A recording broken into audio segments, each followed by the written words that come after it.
السلام عليكم ورحمة الله وبركاته. إن الحمد لله نحمده ونستعينه ونستغفره ونعوذ بالله من شرور أنفسنا ومن سيئات أعمالنا. من يهده الله فلا مضل له ومن يضلل فلا هادي له. وأشهد أن لا إله إلا الله وحده لا شريك له وأشهد أن محمدا عبده ورسوله صلى الله تعالى عليه وعلى آله وصحبه وسلم تسليما كثيرا. أما بعد فقد قال الإمام البخاري رحمه الله تعالى باب قتل الولد خشية أن يأكل معه. قال حدثنا محمد بن كثير قال أخبرنا سفيان عن منصور عن أبي وائل عن عمرو بن شريحبيل عن عبد الله قال قلت يا رسول الله أي ذنب أعظم؟ قال أن تجعل لله ندا وهو خلقك. قال ثم أي؟ قال أن تقتل ولدك خشية أن يأكل معك. قال ثم أي؟ قال أن تزاني حليلة جارك. وأنزل الله تعالى تصديق قول النبي صلى الله عليه وسلم والذين لا يدعون مع الله إلها آخر ولا يقتلون النفس التي حرم الله إلا بالحق ولا يزنون ومن يفعل ذلك يلقى أثاما. সম্মানিত ভাতৃমণ্ডলী, আল্লাহ রাব্বুল আলামিনের প্রশংসা এবং প্রিয় নবী সাল্লাল্লাহু আলাইহি সাল্লামের উপর সালাত ও সালামের পর আজ জুমাবার 6 রজব 1447 হিজরি মোতাবেক 26 ডিসেম্বর 2025 আমাদের ধারাবাহিক আলোচনা সহিহুল বুখারীর কিতাবুল আদাব শিষ্টাচার বা আচার ব্যবহার পর্ব নম্বর 6। ইমাম বুখারী রাহিমাহুল্লাহর এই আচার আচরণ পর্বের অধ্যায় নম্বর 20। এই অধ্যায় বলছেন ইমাম বুখারী রাহিমাহুল্লাহ যে কেউ যদি নিজের ছেলে মেয়েকে হত্যা করে দারিদ্র্যের ভয়ে, তো তার গুনাহ সবচেয়ে বড় যে সব কাবিরা গুনাহগুলি রয়েছে তার অন্যতম। বাবু কাতলিল ওয়ালাদি খাশিয়াতা ইয়াকুলা মাহু। এই অধ্যায় হচ্ছে ছেলে মেয়েদেরকে, ওয়ালাদ মানে ছেলে মেয়ে, যাকে জন্ম দিয়েছেন সে ছেলেও হইতে পারে আর মেয়ে হইতে পারে। কিন্তু আজকাল আরবরা কিছু তাদের প্রচলিত ভুল আছে, প্রচলিত ভুল সব সমাজে আছে ভাষাগত, যেমন আমাদের বাংলা সমাজেও মেলা ভুল আছে, প্রচলিত ভুল, অর্থের দিক থেকে সাহিত্যের দিক থেকে ভুল, কিন্তু মানুষ বলে যাচ্ছে। আপনারা অধিকাংশ মানে যে করতেছে বলছেন, করতেছে না করিতেছে? হয় সাধু বলেন না হয় চলতি বলেন, তাই না? হয় করছে বলেন না হয় করিতেছে বলেন, করতেছে, ঠিক? তো ওই রকমই আরবদেরও আরবি ভাষাতে মেলা প্রচলিত ভুল আছে। এমনভাবে হয়েছে ব্যবহার যে ভুলটাই সহি হয়ে গেছে, ভুলটা এখন সহি হয়ে গেছে। কাম ওয়ালাদিন, দেখ জিজ্ঞাসা করছে আপনাকে কোন আরবি, আমি ভাবছি ওয়ালাদ মানে ছেলে সন্তান, তাই না? অথচ ওয়ালাদ মানে ছেলে মেয়ে। তো ওয়ালাদ মানে যদি ছেলে সন্তান হয়, ইবনুন মানে কি? হ্যাঁ, ইবনুন মানে, আর বিনতুন মানে মেয়ে। তাহলে ইবনুন আর ওয়ালাদনের পার্থক্য নেই, বুঝছেন না? বুঝছেন না? ওয়ালাদ ছেলে মেয়ে উভয়কে শামিল। ওয়ালেদ মানে জনক, বাপ মা, আর ওয়ালাদ মানে জাতক, যাকে জন্ম দিয়েছে। ছেলে হইতে পারে মেয়ে হইতে পারে। লাম ইয়ালিদ ওয়া লাম ইউলাদ। আর ইবনুন মানে ছেলে সন্তান, আর বিনতুন মানে মেয়ে সন্তান, কন্যা সন্তান, ঠিক না? জি হ্যাঁ। যেমন আর একটু উদাহরণ দিই, ইনসানুন আর রাজুলুন। ইনসানুন মানে কি? মানুষ। আর রাজুলুন মানে পুরুষ মানুষ। তাই ইনসানুন পুরুষ মানুষকে বলা হয়, তাতে রাজুলুনও শামিল আছে আর ইমরাতুনও শামিল আছে, তাই না? জি ঠিক ওই রকম ওয়ালাদুনে সন্তান সন্ততি উভয়টাই শামিল রয়েছে। কিন্তু আজকালকার ভাষায় হ্যাঁ বলছে ইন্দি ওয়াহিদ ওয়ালাদ ওয়াহিদ বিন্ত, বলছে গলত, বলছে না? বলছে না আমার এক ওয়ালাদ আছে আর এক বিন্ত আছে, কথাটা বল না?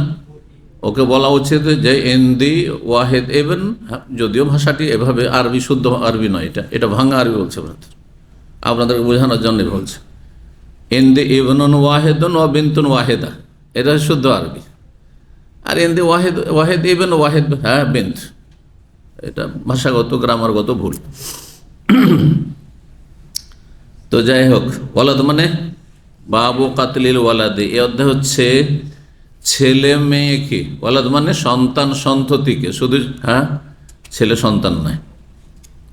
আরবদের মধ্যে জাহিলি যুগে যারা হত্যা করত, তারা ছেলে সন্তানকে হত্যা করত না মেয়ে সন্তানকে হত্যা করত?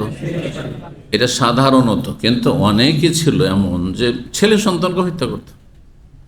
যেমন আজকালকার জামানায় হত্যার রূপটা বদলে গেছে, কিন্তু হত্যা আছে, ছেলে মেয়েকে হত্যা করা আছে, অ্যাবর্শন, গর্ভপাত করা নেই? এত বেশি গর্ভপাত হচ্ছে চায়নাতে, এত বেশি গর্ভপাত হচ্ছে চায়নাতে, বুঝতে পারছেন, যে সেই দেশে এখন হ্যাঁ নারীর সংখ্যা একেবারে কমে এসছে। 10-20 বছর পরে বিয়ে করার জন্য মেয়ে খুঁজে পাবে না। কঠোর আইন তৈরি করতে হয়েছে সরকারকে। ভারত, বাংলাদেশ, পাকিস্তানে মাতৃগর্ভে যখন বাচ্চা থাকে তখন ছেলে আছে না মেয়ে আছে বলে ডাক্তার? আপনার বাংলাদেশের কথা বলেন। আইন হচ্ছে যে বলা চলবে না, দণ্ডনীয়, তাই না? আমি যেটা জানি সেটা হচ্ছে এটা দণ্ডনীয়, বলা নিষেধ। কেন নিষেধ করেছে সরকার? কেন নিষেধ করেছে? সৌদি আরবে কেন নিষেধ নেই? সৌদি আরবে যান, চেক করান, বলে দিচ্ছে, সহজে বলে দিচ্ছে। কারণ এইখানে যারা বসবাস করে সাধারণত আল্লাহর এতটুকু ভয় আছে। ব্যতিক্রম হ্যাঁ, ধানে কিছু চিটা, সবই চিটা হয়ে যাবে, অর্ধেকই চিটা হয়ে যাবে, এটা তো চলবে না, বুঝছেন না?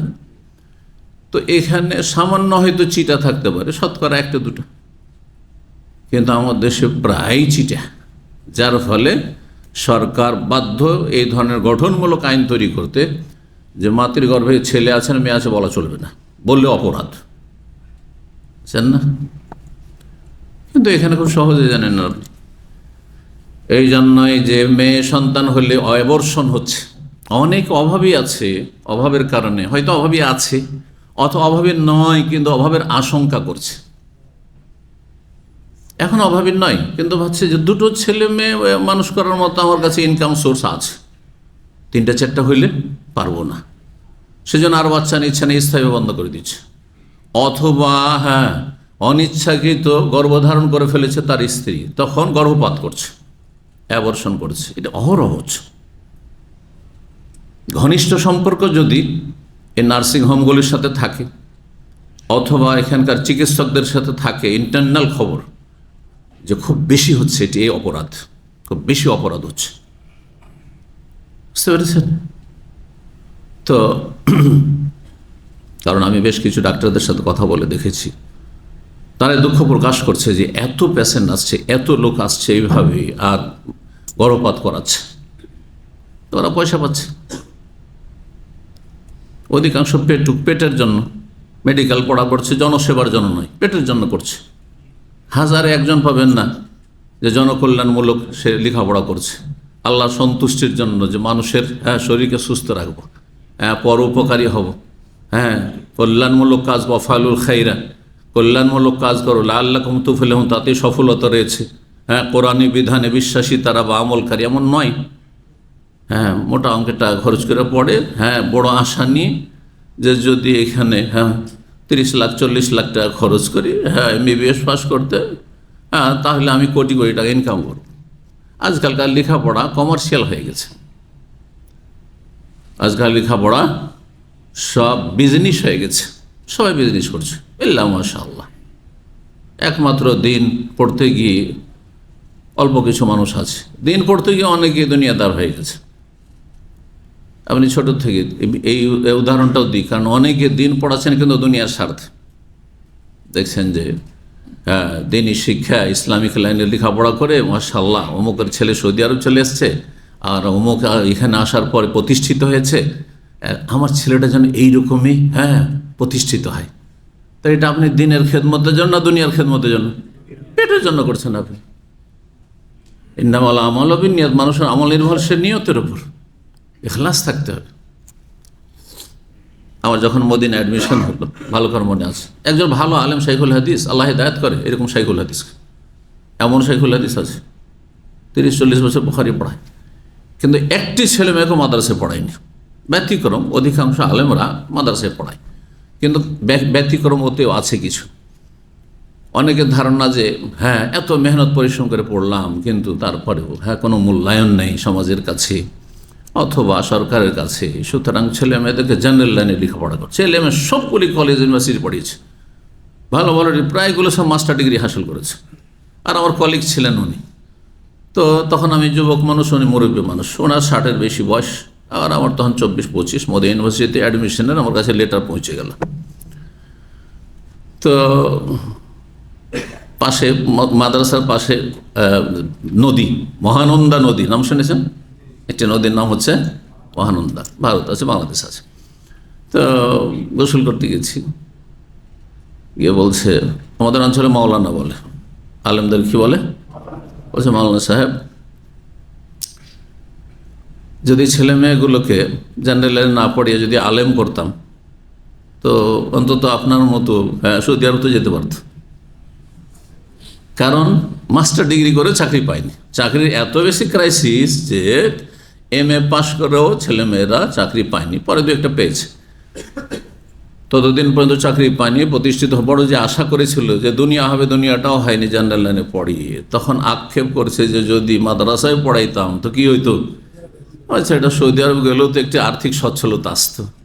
নিয়ত খারাপ, আপনি দিন ইসলাম পড়িয়েও নিয়ত খারাপ, গুনাহগার আপনি। বরং এটি হারাম কাজ। দুনিয়া যদি পড়েন দুনিয়ার স্বার্থে, গুনাহগার না, কিন্তু আপনি জায়েজ কাজ করেছেন, নেকিও পাননি, গুনাহও না।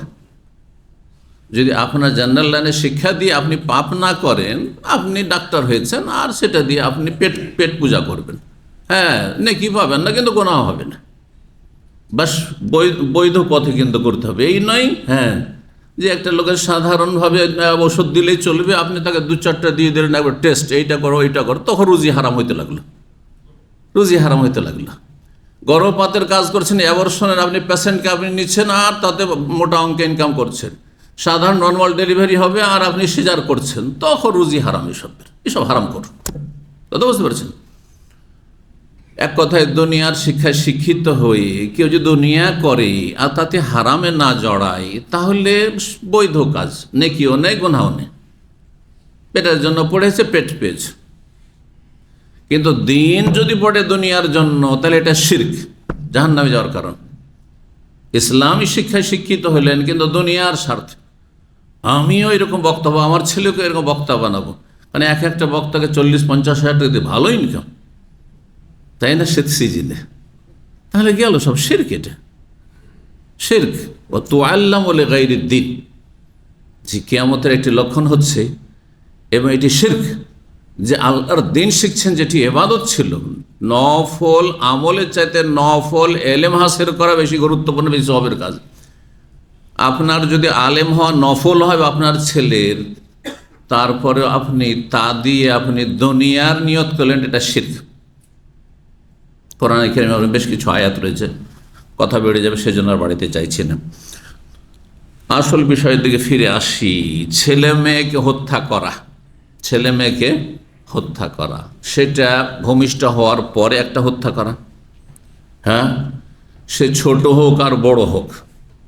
একজন 50-60 বছরের মানুষ বা 30 বছরের মানুষকে, একজন যুবককে, একজন বৃদ্ধকে হত্যা করা, খুন করা যেমন কাবিরা গুনাহ, মারাত্মক কাবিরা গুনাহ, শিরকের পরে সবচেয়ে বড় কাবিরা গুনাহ, তেমনি পেটে 120 দিন হয়ে গেছে আর রূহ আত্মা সঞ্চার করে দেওয়া হয়েছে, রূহ ফুঁকে দেওয়া হয়েছে।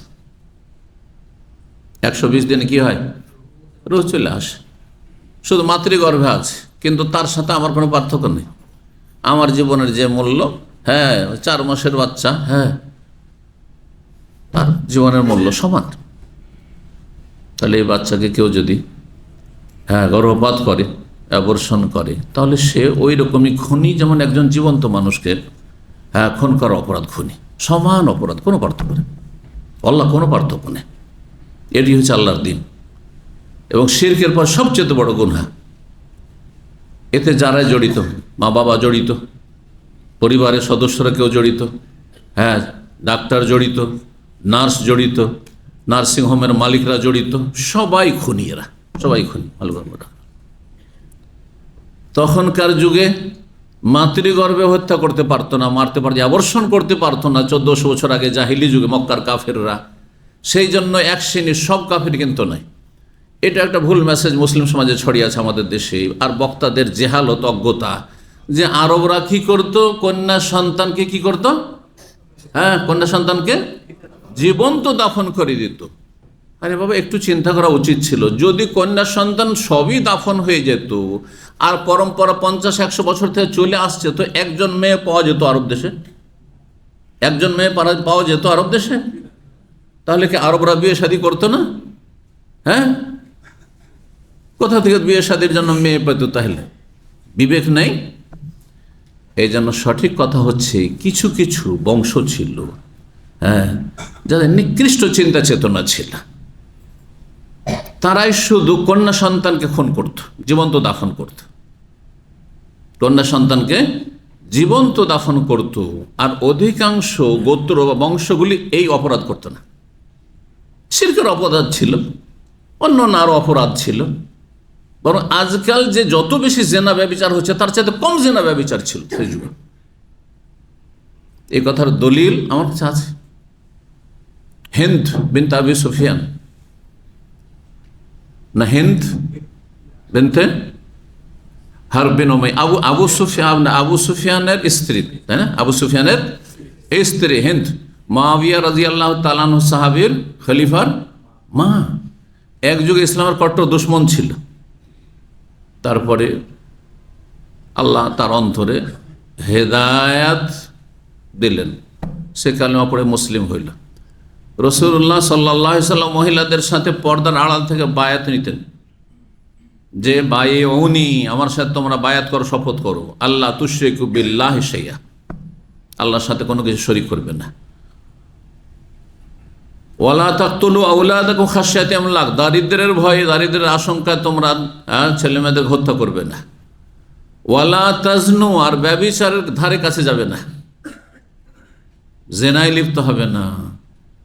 এই জেনার পয়েন্টে যখন এসেছে রাসূলুল্লাহ সাল্লাল্লাহু আলাইহি ওয়াসাল্লাম, তোমরা জেনার ধারে কাছে যাবে না, বায়াত করো, শপথ করো, তখন পর্দার আড়াল থেকে হিন্দ বলছে, সদ্য ইসলাম গ্রহণ করেছে, কাফের, ইসলামের কট্টর দুশমন ছিল, ওহদের ময়দানে হ্যাঁ সীমা লঙ্ঘন করেছে সাহাবায়ে কেরামদের মৃতদেহের সাথে, হামজা রাদিয়াল্লাহু তাআলা আনহুর মৃতদেহের সাথে। কিন্তু আল্লাহ তাকে হেদায়েত, কত দয়ালু রব্বুল আলামিন। তখন সেই মহিলা বলছে রাদিয়াল্লাহু তাআলা আনহা, আওয়াতাজনিল হুররাতু, স্বাধীন মেয়ে কখনো ব্যভিচারে লিপ্ত হইতে পারে? এটা স্বাধীন মেয়ে, যার পরিবার আছে, বাপ মা আছে, আর বাপ মায়ের সাথে আছে, অথবা স্বামীর ঘরে আছে, বিবাহিত অথবা অবিবাহিত, এক কথায় স্বাধীন। স্বাধীনের বিপরীত হচ্ছে দাসী। স্বাধীন মেয়ে কখনো জেনা ব্যভিচার করতে পারে? ইয়া রাসূলুল্লাহ, এটা কি বললেন না? আমরা কল্পনাও করিনি জেনা ব্যভিচারের, অথচ কত বড় মুশরিকা কাফেরা ছিল, ঠিক কিনা? তাহলে তাদের মাঝে যে জেনা ছিল, সেটা সীমাবদ্ধ ছিল কিসে? দাসীদের মধ্যে। যে দাসীরা জেনায় লিপ্ত হইতো, অথবা দাসীরাকে দিয়ে দেহ ব্যবসা করাইতো দাসীর মালিক অসৎ লোকেরা, মুশরিকরা। কিন্তু স্বাধীন মেয়ে, কাফের মুশরিকের মেয়ে, কাফের মুশরিকের মা বোন জেনা করবে, এটা মক্কায় ছিল না, আরব দেশও ছিল না। নাহলে কেন অবাক হবে? কিন্তু আজকাল অবাক হবেন, ভালো ভালো পরিবারে কলেজ ইউনিভার্সিটি লেখাপড়া করে আর জেনা ব্যভিচারে লিভ টুগেদার করছে, কোথায় কোথায় ঘুরে বেড়াচ্ছে, কক্সবাজার যাচ্ছে, হ্যাঁ, বন্ধুর সাথে, আউযুবিল্লাহ। তাহলে এই জন্য বিভিন্ন দিক থেকে, একটা দুটো দিক দিয়ে নয়, বিভিন্ন দিক থেকে যদি আপনি তুলনা করেন, কম্পেয়ার করেন, দেখবেন যে মক্কার কাফের মুশরিকদের চাইতে নিচে নেমে গেছে আজকালকার মানবতা। বরং আজকালকার এক শ্রেণীর মুসলিমরাও, কথিত মুসলিম, আউযুবিল্লাহি মিনাশ শাইতানির রাজিম, আল্লাহ হেফাজত করুন, নাসাউল্লাহ সালামাত ওয়াল আফিয়া। তো ছেলে মেয়েকে খুন করার যে বিষয়টি ছিল, বিশেষভাবে কন্যা সন্তানকে আরব মুশরিকেরা জাহিলি যুগে, এক শ্রেণীর লোকের, সবাই নয়। তাহলে আমার কথাতে যেটা বুঝাইতে চান সেটা হচ্ছে, সব বংশ, হ্যাঁ, মেয়েদেরকে হত্যা করতো না। নবী সাল্লাল্লাহু আলাইহি ওয়াসাল্লামের বংশ কুরাইশরা হত্যা করতো না, বনু হাশিম না, করতো না। তাহলে কিছু কিছু গোত্র ছিল নিষ্ঠুর, মায়া মমতা বলেছিল না, অসভ্য, নির্মমতা। তারা মনে করতো যে ছেলে মেয়ে কয়েকটা কারণে। আচ্ছা, কন্যা সন্তানকে কেন হত্যা করতো কেউ যদি জিজ্ঞাসা করে, কি জবাব দেবেন? দারিদ্রতা। তো ছেলে ছেলে সন্তান হলো, খাওয়াইতে পারবো না, শুধু মেয়েকে খাওয়াইতে পারবো না, ছেলেকে তো খাওয়াইতে পারবো না বেশি হইলে, তাই না? তাহলে এইটি শুধু এটি কারণ ছিল না, এটা একটি কারণ। এই জন্য কয়েকটি কারণ বললাম। আর কি কারণ ছিল? বিশেষ করে কন্যা সন্তানকে কেন হত্যা করত? আরবদের মধ্যে গোত্রীয় শাসন ছিল, রাষ্ট্রীয় কোনো শাসন ছিল না। এক বংশের আর এক বংশের সাথে লড়াই চলতে থাকতো, কলহ বিবাদ লেগেই থাকতো। যেমন গ্রামে গঞ্জে গোত্রীয় লড়াই, লাঠি বললাম বর্ষা নিয়ে চলছে না বাংলাদেশ, বিভিন্ন জায়গায় দেখছেন না, সোশ্যাল মিডিয়াতেও তো দেখছেন। আর আমরা ছোটকাল নিজের চোখের সামনে দেখেছি। আমার বয়স যখন 10 বছর, ইন্নালিল্লাহ চোখের সামনে আপন চাচাতো ভাইদের সাথে সামান্য জমি জায়গা নিয়ে শুধু আইল নিয়ে মারামারি করতে গিয়ে একবারে এমন করে কোপ দিল যে সাথে সাথে খুন হয়ে গেল আপন চাচাতো। 5 বছর জেল খেটে আসলো। আর তারপরে যাকে খুন করেছে তার ছেলেদের সাথে একবার আবার খাতির, 10 বছর পর আমাদের চোখের সামনে দেখা। এত খাতিরের খাতির, যে মনে হচ্ছে যে কিছুই হয়নি, চোখের সামনে দেখা গেল।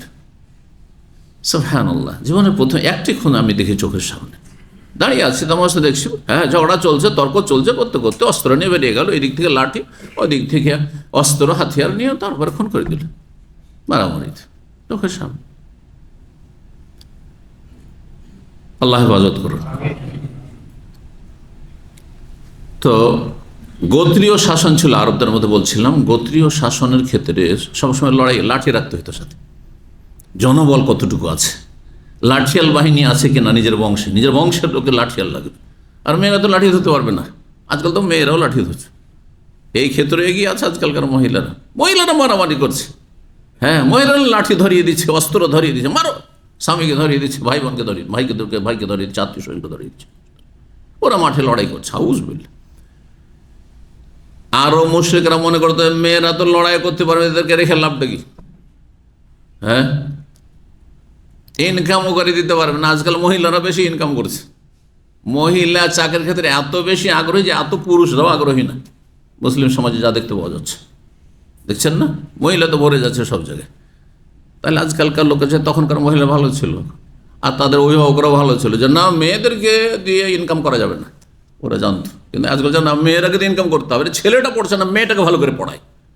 অনেক দাড়িওয়ালা মানুষ এরকম আছে, ছেলেটা তো বেকার হয়ে গেল, পড়াশোনা করছে, বাটপারি করছে, দে ওকে সৌদি আরব পাঠিয়ে দে, যা ক্লিনার হয়ে থাক, আর মেয়েকে এমএ পাস করাচ্ছে।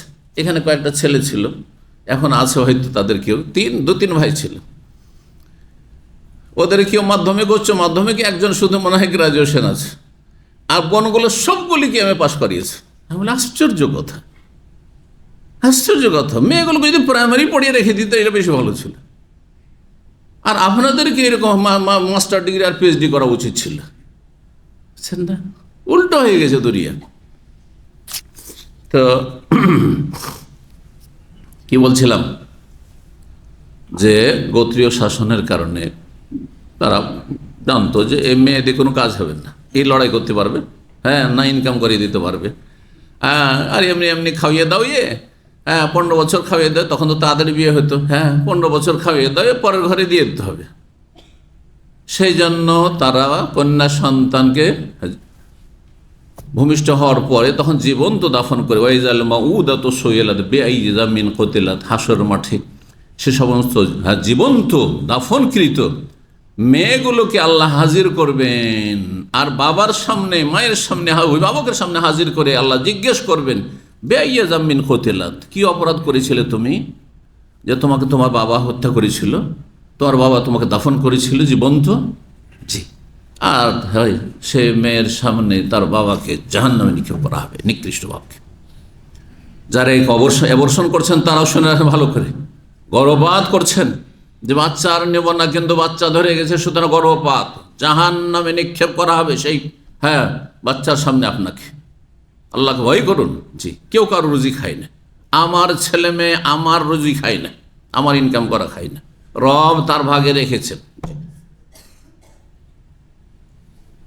কিন্তু আপনার ওসিলাতে আল্লাহ রেখে দিয়েছেন, যেমন আপনাকেও কারো ওসিলাতে আল্লাহ এই এতটুকু বড় করেছেন, আপনিও কারো ওসিলাতে এখানে পৌঁছেছেন, এতদূর পৌঁছেছেন। আরেকটি মূর্খামি ছিল আরব জাহিলি যুগে, যারা কন্যা সন্তান হত্যা করত তাদের মাঝে, সেটা হচ্ছে যে নিজের মেয়ে মানুষকে পরের ঘরে দেবো, এটা আইবের কথা, বুঝছেন তো? এটা হচ্ছে কিসের কথা? লজ্জাকর বিষয়। কেমন করে সমাজে মুখ দেখাবো যে আমার মেয়েকে অমুক নিয়ে আছে, বুঝতে পারছেন না? যার ফলে মেয়ে সন্তান রাখতে চাইতেন না। এই কয়েকটা কারণ ছিল কন্যা সন্তানকে জীবন্ত দাফন করার আরব কাফেরদের এক শ্রেণীর, সবার না।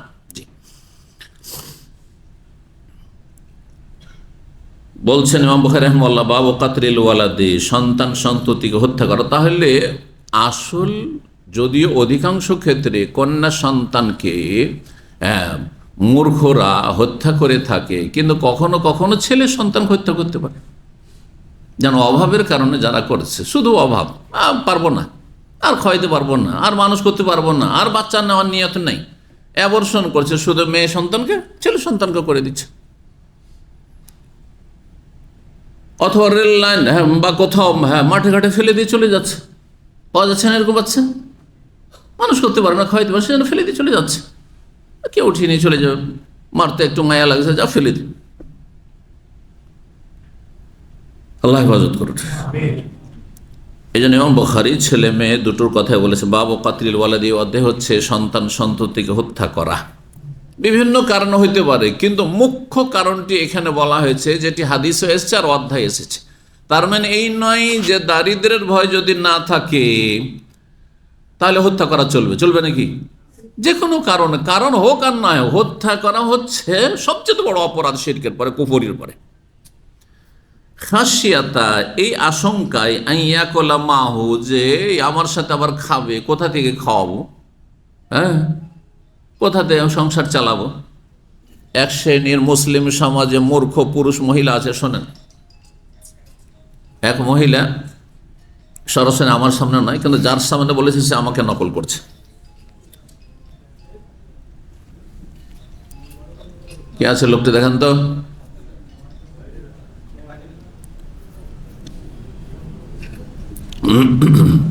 এরকম ডিস্টার্ব করে টেলিফোন দিয়ে, আল্লাহ হিদায়াত করুক। যার টেলিফোন বাজো করে বাইরে চলে যাবো, এই দার্সে বসার অধিকার রাখেন না এখানে। আমার আলোচনায় বসার অধিকার রাখে না যার টেলিফোন বাজে, আসবেন না। আমাদের এত সংখ্যা দরকার নেই, জি। গ্যাদারিং আমরা পছন্দ করি না এত বেশি, জি। আমরা খাঁটি কিছু লোক চাই, জি।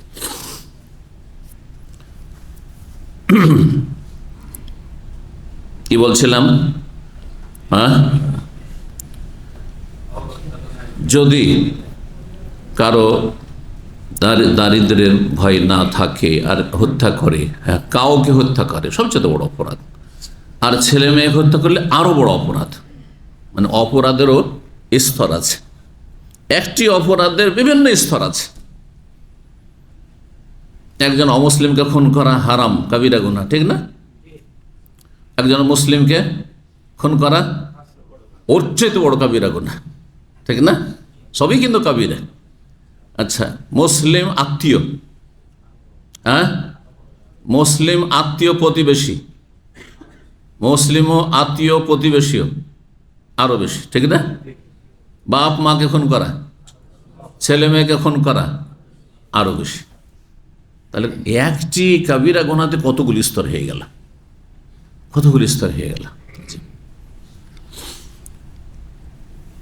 6001 নম্বর হাদিস। হাদিস বর্ণনা করছেন আব্দুল্লাহ বিন মাসউদ রাদিয়াল্লাহু তাআলা আনহু।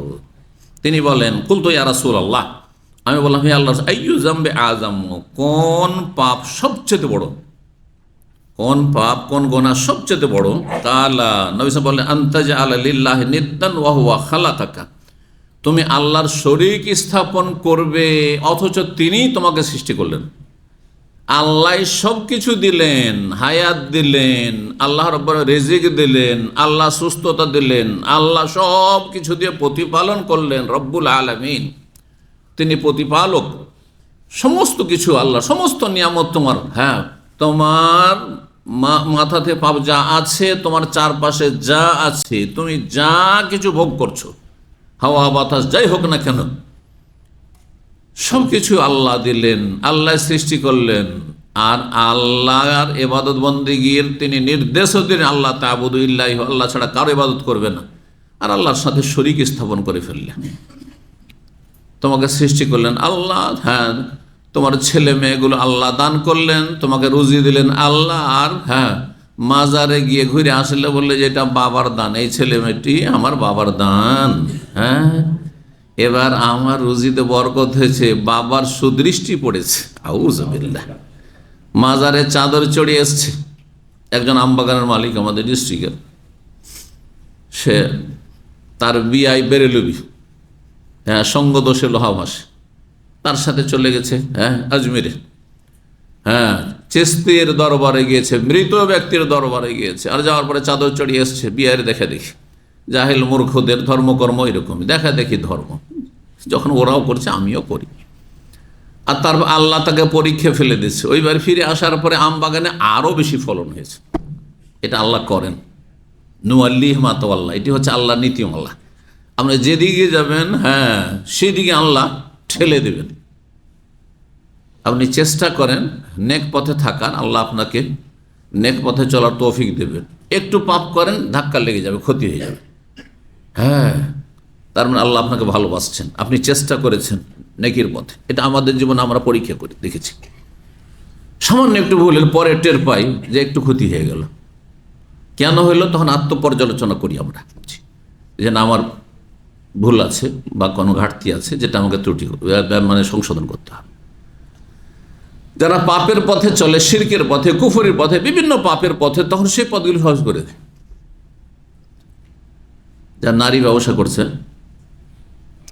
আমরা খবর রাখি না যে কোথায়, হ্যাঁ, খাদ্দামা পালিয়ে চলে আসে, আর তারপরে ঘরে উঠাইতে হয়, হ্যাঁ, আর উঠাচ্ছে এক শ্রেণীর লোকের, খবর রাখে না কোন মহল্লাতে থাকে, কোথায় তার খবর রাখে না। ওদের সব খবর আছে। নতুন এসছে ভিসাতে, নতুন ভিসা, এমন এমন আসামের আমি অনুবাদ করেছি যে নতুন ভিসাতে এসেছে মাত্র, আর আসার পরে খোঁজ হদিস পেয়ে গেছে যে অমুক জায়গায় আছে, আর তারপর সেখানে যাতায়াত শুরু করেছে। অথবা একটা কাজের মেয়েকে রাস্তায় কোথাও ফুটপাতে উঠিয়ে নিয়ে ঘরে উঠিয়ে নিয়ে চলে গেছে, আর তারপরে তখন হ্যাঁ সেও ভোগ করছে, জেনা করছে, আর তারপরে এই জেনার ব্যবসা করাচ্ছে। আউযুবিল্লাহ। ধরা খেয়েছে, জেলে গিয়ে সেখানে তখন কোর্টে সাক্ষাৎ, অথবা জেলখানাতে সেখানে দেখছি যে পৌঁছে গেছে। এরকম নিকৃষ্ট লোকেরা নিকৃষ্ট জায়গায় খুঁজে পায়। ভালো মানুষরা ওই সব জায়গার খবর রাখে না। আল্লাহ হেফাজত করুন। হালাল রুজি স্থায়ী, পাক জীবন যাপন স্থায়ী, তাতে বরকত রয়েছে। আর হারামে রাতারাতি হয়তো মনে হবে যে আমি অনেক কিছু হয়ে গেলাম, কিন্তু আল্লাহ সর্বনাশ করে দেবেন। সাবধান, আল্লাহকে ভয় করুন, নিজের পরিণাম সম্পর্কে চিন্তা করুন। আল্লাহর ভয় যদি কমও থাকে, তো নিজের পরিণামটা তো কমপক্ষে চিন্তা করো, যে আল্লাহ যখন ধরে নেবেন তখন ছাড়বেন না। কিন্তু হাত্তা ইযা আখাযাহু লাম ইউফলিতহু, নবী সাল্লাল্লাহু আলাইহি ওয়াসাল্লাম বলছেন, আল্লাহ ধরেন না, যখন ধরে নেবেন আর ছাড়বেন না, কিন্তু তখন আর কোনো ছাড় নেই। রব্বুল আলামিন ইরশাদ, ইন্না বাতশা রাব্বিকা লাশাদীদ, নিশ্চয় তোমার রবের পাকড়াও বড়ই শক্ত। কিন্তু জি, তো আল্লাহ রাব্বুল আলামিন সৃষ্টি করলেন, আর আল্লাহকে বাদ দিয়ে অন্যের সাথে আল্লাহর নিয়ামতকে সম্পৃক্ত করতে লাগলো। হ্যাঁ, রুজিতে বরকত হলো, ওই মাজারে গিয়ে পেয়েছি। হ্যাঁ, আল্লাহ হেফাজত, প্লেন দুর্ঘটনা, আজকে থেকে 20-25 বছর আগে প্লেন দুর্ঘটনা সিলেট এয়ারপোর্টে হইলো, দিয়ে তখন সব মানুষগুলো বেঁচে গেল, আলহামদুলিল্লাহ। হ্যাঁ, আর মুশরিকগুলো, মুসলিম সমাজের মুশরিকগুলো এটাকে সম্পৃক্ত করে দিল বাবার সাথে। যে ভাগ্য ভালো যে শাহজালাল বাবার মাজার ছিল, না হলে সব শেষ হয়ে যেত। নাউযুবিল্লাহ, সবগুলি মুশরিক হয়ে গেল। আগে থেকে মুশরিকি আকীদা আছে, আর আরও বেশি তাদের মুশরিক হওয়াটা স্পষ্ট হয়ে গেল। পত্রিকার হেডলাইন এসেছিল যে বাবার মাজারের বরকতে, হ্যাঁ, এই প্লেনের দুর্ঘটনায় তারা রক্ষা পেয়েছে। নাউযুবিল্লাহ মিন যালিক। এর সাথে বড় শিরক আর কুফর কি আছে? আপনার মাঝে আর হিন্দুর মাঝে কি পার্থক্য রয়েছে? আপনি আল্লাহর নিয়ামতকে বাবার সাথে সম্পৃক্ত করেন, আর হিন্দু আল্লাহর নিয়ামতকে লক্ষ্মী দুর্গার সাথে, মায়ের সাথে সম্পৃক্ত করে। পার্থক্যটা কোথায়? কোনো পার্থক্য নেই। এইরকম ইসলাম আর হিন্দু ধর্ম সমান সমান, এটা ইসলাম ইসলাম নয়। পীর মরিদের ইসলাম, মাজার পূজার ইসলাম ইসলাম নয়। ভালো করে শুনে রাখেন। হবের মুসলিম, ভালো করে মুসলিম হন, ইলম হাসিল করে কোরআন সুন্নাহ, আর তারপরে তৌহিদ সুন্নাহ প্রতিষ্ঠা করে শিরক বিদআত থেকে মুক্ত হয়ে, না হলে এই কথিত মুসলিম দিয়ে কোনো কাজ হবে না। এসব আগাছা, আল্লাহ আগাছা মুক্ত হওয়ার তৌফিক দান করে। সবচেয়ে বড় অপরাধ হচ্ছে আল্লাহর সাথে শরীক স্থাপন করা। আচ্ছা, শরীক স্থাপন করা সবচেয়ে অপরাধ। কেউ শরীক স্থাপন না করে যদি বলে যে নেই, আল্লাহই নেই, তাহলে সমান অপরাধ। শিরক আর নাস্তিকতা, সব ধর্মই সমান, আমি সবটাকে শ্রদ্ধা করি, সবগুলি সমান অপরাধ, সবগুলি কুফর। ইসলাম মেনে চললে চলা যায়, এক পা চলা যাবে না, সব কুফরি কথা, সমান সমান অপরাধ। শিরক কুফরি সমান অপরাধ। জি। কালা, তারপরে জিজ্ঞেস করলেন, সুম্মাইয়ুন, তারপরে কোন অপরাধ সবচেয়ে বড়? কালা আনতাকতুলা ওয়ালাদাকা, তোমার সন্তানকে যদি তুমি খুন করো, খাসিয়াতা আন ইয়াকুলা মাক, এই আশঙ্কায় যে তোমার সাথে সে খাবে দাবে আর কোথা থেকে সব খরচ চালাবে। একটি কথা বলতে গিয়েছিলাম, অসম্পূর্ণ থেকে গিয়েছিল কথা, ওই টেলিফোন আপনাদের এক লোকের আশা। এক মহিলা জেনারেল লাইনে খুব শিক্ষিতা, কোন একজন দিনদার মহিলার সামনে বলছে, শুধু এত বাচ্চা জন্মে দিলেই হবে? এত বাচ্চা শুধু জন্মে দিলে হবে? গরু ছাগলের মতো, মানুষ তো করতে হবে। কত মানুষ করেছেন আপনারা? কি মানুষ করেছেন? এসব তো পশু তৈরি করছেন অধিকাংশ। যাদের আল্লাহ আছে না, পরকাল আছে না, দিন আছে, কি আছে তাদের? এর নাম মানুষ করা? যে ব্যারিস্টার বানাইতে পারলেন, আর রাষ্ট্রনায়ক বানিয়ে দিলেন আপনি, আর আপনি তাকে আপনি দুনিয়ার শিক্ষিত করে দিলেন, একটাকে আপনি পূর্বে পাঠিয়ে দিলেন, একটা পশ্চিমে পাঠিয়ে দিলেন, আর টাকা পয়সা হবে না, এটাই মানুষ করা? আউযুবিল্লাহ, আউযুবিল্লাহ। ছেলে মেয়ে যাদের যত বেশি আছে, তারা তত বেশি সুখী সেই পরিবার। মানসিক দিক থেকেও সুখী, পারিবারিক দিক থেকেও সুখী, আর্থিক দিক থেকেও সুখী, সব দিক থেকে সুখী। কিন্তু আল্লাহর সাথে সম্পৃক্ত হইতে হবে। গোটা দুনিয়া চীনের দিকে কেন চেয়ে আছে? চীনের জনসংখ্যা সবচেয়ে বেশি, ঠিক না? কেন চীনের দেশ সবগুলি, সব চায়না ছাড়া চলবেই না, এই অবস্থা হয়ে গেছে বর্তমানে যে অবস্থা হয়েছে। আরে চায়নার মাল সামান আগে ভাবতাম যে হয়তো ওই এইসব দেশ, আরব দেশগুলিতে আসে হয়তো, আর ইন্ডিয়াতে তো অত আসতো না, এক সময় দেখেছি একেবারে আসতো না, তারপরে এখন কিছু আসা।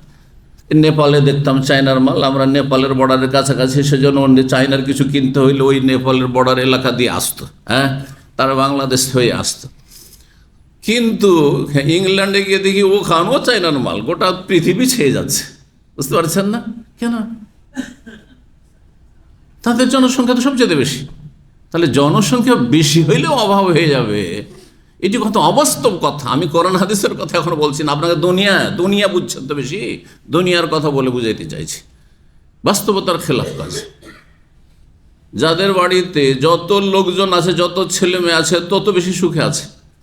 আরে কেউ না থাকলে একটা ছেলে তো কাজ দেবে, পাঁচটা নয় একটা তো কাজে আসবে। কিন্তু যার একটা ছেলে একটা মেয়ে, দুটোই খারাপ, বাপ মা বৃদ্ধাশ্রমে, পাঁচটা ছেলে লেখাপড়া 2-3টা করলো না, কিন্তু একটা লেখাপড়া করে গোটা পরিবারটাকে সামলিয়ে রাখলো। হচ্ছে না? কিন্তু বাস্তবতা। আর বাকি কোরআন হাদিস ওহিতে বিশ্বাস হলে তো গায়বে বিশ্বাস করতে হবে। রিজিক আল্লাহর পক্ষ থেকে আসে। রিজিক মানুষের হাতে নেই, রিজিক আকাশে আছে। কাকে কতটা দেবেন আল্লাহ বেশি জানেন, আপনি কল্পনাও করতে পারেননি। আপনাকে যেটা দিয়েছে সেটাই আপনার অকল্পনীয় ছিল। অন্যদের কথা তো বাদ দেন, আপনার ছেলে মেয়েদের কথা, কাকে কি দেবেন ও তো অকল্পনীয়। অফিস সময় রিজিক, আকাশে রিজিক আছে। মানুষের হাতে, শাসকের হাতে আল্লাহ রিজিক রাখেননি, যাতে কেউ কেড়ে না নিতে পারে। দুনিয়াতে কারোর হাতে যদি দুনিয়াতে রিজিক থাকতো জমিনে, তাহলে তো সব মানুষ কুক্ষিগত করে নিত, ছিনিয়ে নিত আমাদের কাছ থেকে রিজিক। কিন্তু ছিনিয়ে আনার কোনো উপায় নেই, কারণ তো রব নামাচ্ছেন, রবের চূড়ান্ত ফয়সালা। এগুলো হচ্ছে গায়েবী বিশ্বাস। আমি একজন মুসলিম হিসাবে, ইমানদার হিসাবে আগে গায়েবে বিশ্বাস করব, আল্লাযীনা ইউমিনুনা বিল গায়ব। না হলে কোরআন হেদায়েতই করবে না। প্রথম শর্ত, কোরআনের হেদায়েতের জন্য প্রথম শর্ত হচ্ছে সূরা বাকারায় শুরুতেই যে না দেখে বিশ্বাস করা, আল্লাহর কথা, রাসূলের কথা, মন গড়া কথা নেই। কালা সুম্মায়ুন, তারপরে 3 নম্বরে জিজ্ঞাসা, তারপরে কোন গুনাহ সবচেয়ে বড়? কালা আনতুজানিয়া হারিলাতা জারিক, তুমি যদি ব্যভিচার করো তোমার প্রতিবেশীর বউয়ের সাথে, স্ত্রী। হালিলা ওয়া হালাইলু আবনাইকুম আল্লাযীনা মিন আসলাবিকুম, কোরআনে কারীমে শব্দটি বহু বচন হয়ে এসেছে। বউ মানে ওয়াইফ, স্ত্রী। তোমার প্রতিবেশীর স্ত্রীর সাথে যদি ব্যভিচার করো, এখানে স্ত্রী শব্দটি বলা আছে হালিলা, কিন্তু প্রতিবেশীর স্ত্রী না হয় যদি প্রতিবেশীর বোন হয়, প্রতিবেশীর মা হয়, হ্যাঁ, প্রতিবেশীর খালা হয়, প্রতিবেশীর ফুফু হয়, এক কথায় প্রতিবেশীর সাথে ব্যভিচার করা। তাহলে যদি প্রতিবেশীর না হয়, দূরের কারোর সাথে জেনা করলে হালকা নাকি? হ্যাঁ, কাবিরা নয়, সাগীরা, সবগুলি কাবিরা। কিন্তু আকবরুল কাবায়ের এখানে বর্ণনা করা হচ্ছে কি, আজম, কোন গুনাহ সবচেয়ে বড় পাপ? সবচেয়ে বড় পাপ হচ্ছে শিরক। আর তারপরে কি বললেন?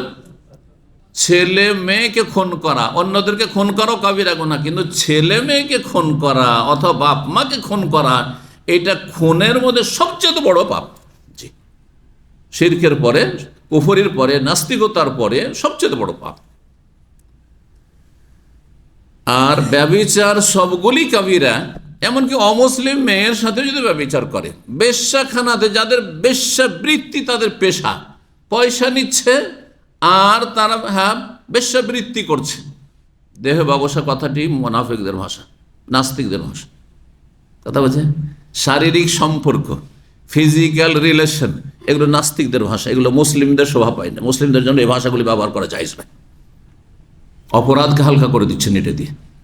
যখনই আপনি বলবেন যে দেহ ব্যবসা, ও আমি মুদিখানায় ব্যবসা করছি, ও দেহ ব্যবসা করছে, হালকা হয়ে গেল না? হ্যাঁ, যেমন শারীরিক সম্পর্ক, আচ্ছা শারীরিক সম্পর্ক, একটা হচ্ছে পারিবারিক সম্পর্ক, এটা শারীরিক সম্পর্ক নাকি? হালকা হয়ে গেল তাহলে বিষয়টি। তাদের কাছে যদি হালাল হারাম নেই, হ্যাঁ, পাশবিক জীবন যাপন করছে নাস্তিকরা, সেজন্য তাদের ভাষা এগুলি। আপনি একজন মুসলিম কি করে এই কথা বলতে পারেন? গত রবিবারের জুমে প্রোগ্রামে একজন এরকম জিজ্ঞাসা করেছে, আমার একজন এইরকম অপরাধ করেছে। অপরাধ তো বলেনি, একজন মেয়ের সাথে সম্পর্ক ছিল, তারপর শারীরিক সম্পর্ক হয়েছে। আমি বললাম হারাম কথা, এটা শারীরিক সম্পর্ক হয়েছে এই কথাটি নাস্তিকদের কথা, এটা কোনো মুসলিমের কথা নয়।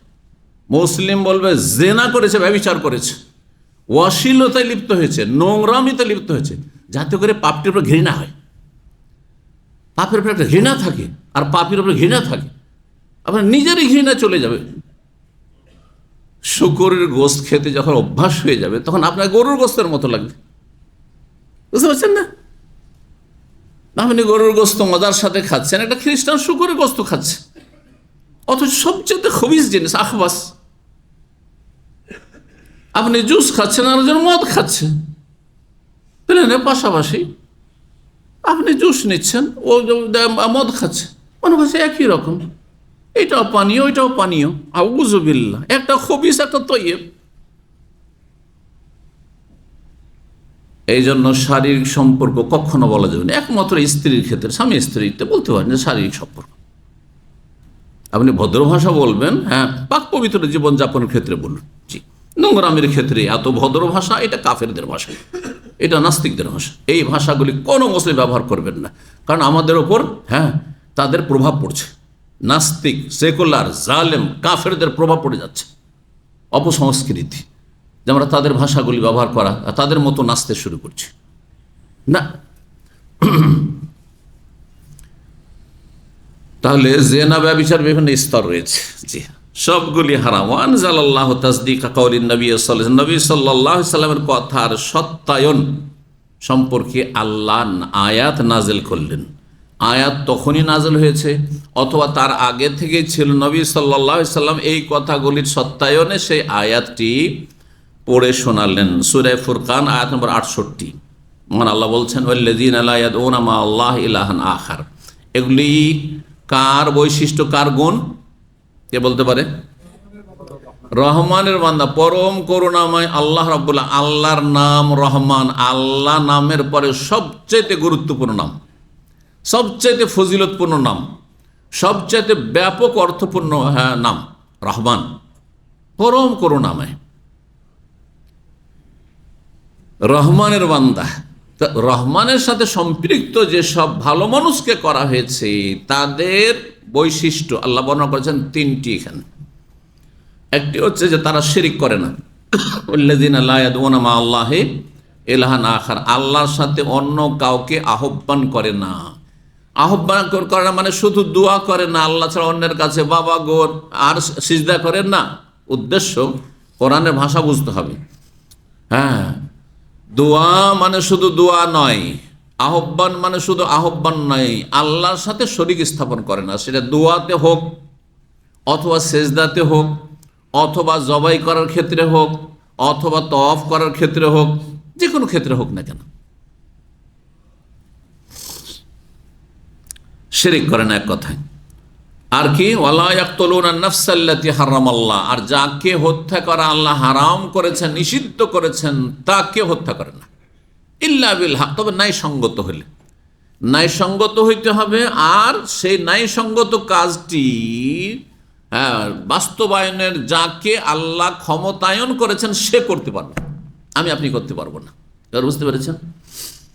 যেমন একজন লোক জিজ্ঞাসা করছে, সাতেমা রসুল, রাসূলুল্লাহ সাল্লাল্লাহু আলাইহি ওয়াসাল্লামকে গালমন্দ করবে, তার শাস্তি মৃত্যুদণ্ড সাথে সাথে দিতে হবে। সেটা আপনি দিলে চলবে? আমি দিলে চলবে না? হারাম কাজ। তাহলে আমি জাহান্নামে যাওয়ার কাজ করলাম। এটা কে করবে? কার জন্য? সরকার করবে। খুন করেছে, খুন করেছে, আর খুনিকে ধরে নিয়েছেন, আর ধরে গণপিটুনি দিয়ে মেরে দেবেন, চলবে? হ্যাঁ, সরকার হাতে তুলে দিতে হবে। আর সরকারের তখন ফরজ হয়ে গেল খুনের বদল খুন করা। যদি না করে সরকার আসামির কাঠগড়ায় হাসর মাঠে হাজির হবে, মানবরচিত বিধান দিয়ে 5 বছর জেলে পাঠাবে, আর তার মধ্যে আবার জামানত চলে আসবে, আর কেস চলতে থাকবে। তাহলে হাসর মাঠে হাজির হবে এরকম শাসক, জবাব দিতে হবে রবের কাছে। তাগুতি বিধান দিয়ে যারা ফয়সালা করবে আল্লাহর সামনে আসামির কাঠগড়ায় হাজির হবে আর জাহান্নামে যাবে। কিন্তু আমি যদি সরকারের কাজটা করে ফেলি তাহলে আমি জাহান্নামে যাব। আমি কেন জাহান্নামে যাব? আমি আল্লাহর বিধান মেনে চলব। কথা বলছেন না? এই জন্য একটি কথা মনে রাখবেন যে অন্যায়কে নির্মূল করার 3টি স্তর রয়েছে। জানা আছে না? নাই? কি? কে বলবে?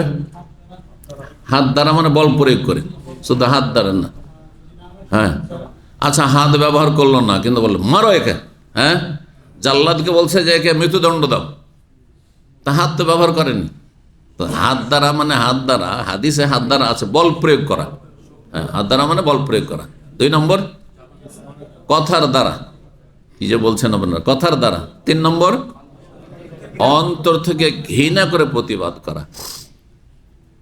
শাসক ছাড়া সবার জন্য এই দুটো, নিচের দুটো, অন্তর থেকে ঘৃণা করা আর কথার দ্বারা। কথার দ্বারা যদি পারেন উপদেশ দিয়ে বা হুকুম দিয়ে, তাহলে আপনার নিচে নামা যাবে না। ধরেন আপনার স্ত্রীকে, আপনি এই ক্ষেত্রে বল প্রয়োগ আছে, কারণ আপনি আপনার বাড়িতে আপনার স্ত্রী আর ছেলে মেয়েদের রাজা, আপনি কিন্তু অভিভাবক। যেমন দেশের শাসক হচ্ছে রাষ্ট্রপতি, প্রধানমন্ত্রী অথবা রাজা, বাদশাহ, যে নামে থাকুক না কেন, খলিফা। আর আপনার বাড়িতে আপনি রাজা, কিন্তু আপনার বাড়িতে না, আপনার ভাইয়ের স্ত্রী, আপনার বোন বিবাহিতা, আপনার আন্ডারে নেই। আর বুঝছেন না? আপনার প্রতিবেশীর স্ত্রী বা প্রতিবেশী কোনো লোক অপরাধ করেছে, কি করবেন আপনি? মুখে বলবেন না বল প্রয়োগ করবেন? মুখে বলবেন, উপদেশ দেবেন। জি। আর উপদেশ দিতে পারবেন, তারপরেও বলছেন না বলবো না, বলার দরকার নেই, অন্তর থেকে ওকে ঘৃণা করি আমি, খুব খারাপ মনে করি, লোকটি খুব খারাপ। অনেকে কিন্তু এরকম করেন। যথেষ্ট না, আল্লাহর কাছে ফেঁসে যাবেন আপনি। তাকে বলতে পারতেন আপনি সংশোধনমূলক কথা, হ্যাঁ ভালো ভাষায়, যাতে ঝগড়া বিবাদ না হয় আর শত্রুতা না বাড়ে, কিন্তু আপনি বললেন না। আপনি আপনার ভাইয়ের স্ত্রী বেহাবে পর্দা চলছে, মুখে বলতে পারবেন না? পারবেন না? মুখে না বলে যদি গায়ে হাত তুলেন আপনার স্ত্রীর মতো, যেমন আপনার স্ত্রীকে জবরদস্তি করে তুই পর্দা করবি না, হ্যাঁ তো ঠ্যাং ভেঙে দেবো, কি বলেন আপনারা? হ্যাঁ ট্যাং বলেন, ঠ্যাং বলেন? হ্যাঁ আচ্ছা, হ্যাঁ। তো ওই রকমই আমাদের অনেক মূর্খ আছে, কিন্তু ও ভাবিকে মারে, ছোট ভাইয়ের বউকে মারে, হারাম কাজ করলেন আপনি। এখানে বল প্রয়োগের অধিকারই নেই আপনার এটা। হ্যাঁ, আপনার ছোট ভাই করবে তার স্ত্রীর উপর বল প্রয়োগ, আর না হলে সরকার করবে, রাষ্ট্রনায়ক, ইসলামের বিধান যদি লঙ্ঘন করে তাহলে, কিন্তু আপনার অধিকার নেই। তাহলে আপনার কাজ হচ্ছে দুটি, উপদেশ দেওয়া, উপদেশ কথাও যদি কথাই বলতে পারেন তাহলে অন্তরে ঘৃণা করা যথেষ্ট নয়। কথাই বলতে পারছেন না, কথায় বললে আপনার প্রাণনাশের ঝুঁকি আছে, আপনার ছেলে মেয়েদের আক্রমণ হইতে পারে, আপনার পরিবারের ক্ষতি করতে পারে, আপনার ধন সম্পদ লুটপাট করতে পারে, হ্যাঁ এক কথায় জান মালের আশঙ্কা আছে। তখন অন্তর থেকে ঘৃণা করবেন আপনি পাপকে পাপীকে, পাপকে পাপীকে, দুটোই কি আবার আমার মূর্খ সমাজ বাঙালি বলে যে পাপকে ঘৃণা করো, পাপীকে ঘৃণা করিও না, ঠিক না? এটা পালন করেন কি? শুধু মদকে ঘৃণা করে, মদখোরকে আপনারা খুব ভালোবাসেন, তাই না? হ্যাঁ, সামাজিক অপরাধগুলিকে অপরাধ মনে করছেন, কিন্তু ইসলামে যে ব্যাপক ক্রাইম রয়েছে সেগুলির ক্ষেত্রে অপরাধ মনে। একটা বেনামাজিকে ঘৃণা করবেন না, বেনামাজিকে ঘৃণা করবেন না আপনি, হ্যাঁ, কারণ এটা ধর্মীয় বিষয়, যে হ্যাঁ এবাদতের বিষয়, কিন্তু যখন সামাজিক অপরাধের ক্ষেত্রে একটা মদখোর, হ্যাঁ নেশাখোর, হ্যাঁ আপনার প্রতিবেশী, ওকে ঘৃণা করেন না? ঘৃণা তো করছেন। তাহলে কি করে আমাদের সমাজে এই ভুল কথা আর প্রচলন আছে? এই অন্যায় কথা কিভাবে বলছেন যে পাপকে ঘৃণা করো, পাপীকে ঘৃণা করিও না? হ্যাঁ, মানে চুরি করার পেশাকে ঘৃণা করো, চোরকে ঘৃণা করিও না। তাহলে চোরকে ঘরে রাখেন, ডাকাত এসেছে ওকে মেহমান করে ঘরে ঢুকান, কারণ আপনি তো ডাকাতকে ঘৃণা করবেন না, ডাকাতিকে ঘৃণা করবেন আপনি, হ্যাঁ কাজটিকে ঘৃণা করবেন, তো করেন, করছেন না কেন?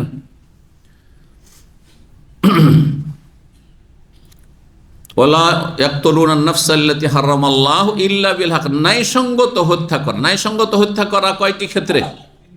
তিনটি ক্ষেত্রে হাদিসে রয়েছে, কিন্তু সেটা করবে কে? মুরতাদের শাস্তি দেওয়া। যদি কোনো মুসলিম ঘোষিত মুরতাদ হয়, শাস্তি দেবে সরকার, ফরজ।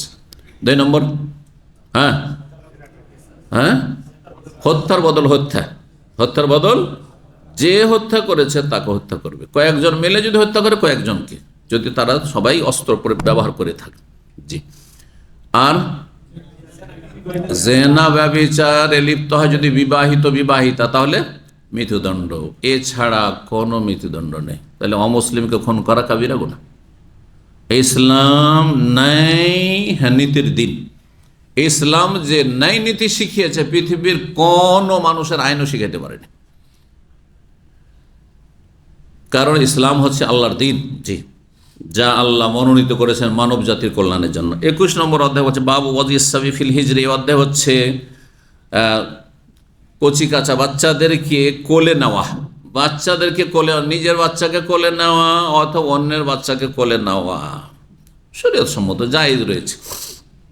তবে কেউ যদি বাচ্চার বাবা মা সেটা অপছন্দ করে, আপনি নিতে যাবেন না, জবরদস্তি নিতে যাবেন না। দেখবেন বিষয়টি 6002 নম্বর হাদিস। হাদিস বর্ণনা করছেন মা আয়েশা রাদিয়াল্লাহু তাআলা আনহা বলেন, আন্নান নবী সাল্লাল্লাহু আলাইহি ওয়াসাল্লাম ওয়াদা সাবিয়ান ফি হিজরিহি। নবী সাল্লাল্লাহু আলাইহি ওয়াসাল্লাম একটি শিশুকে নিজের কোলে নিলেন, ইউহান্নিকুহু, আর তার তাহনিক করলেন, মানে খেজুর চিবিয়ে, একেবারে ভালো করে চিবিয়ে নরম করে তার তালুতে দিয়ে দিলেন। প্রথমে বাচ্চা ভূমিষ্ঠ হওয়ার পরে প্রথমেই করাটাই হচ্ছে সুন্নাহ।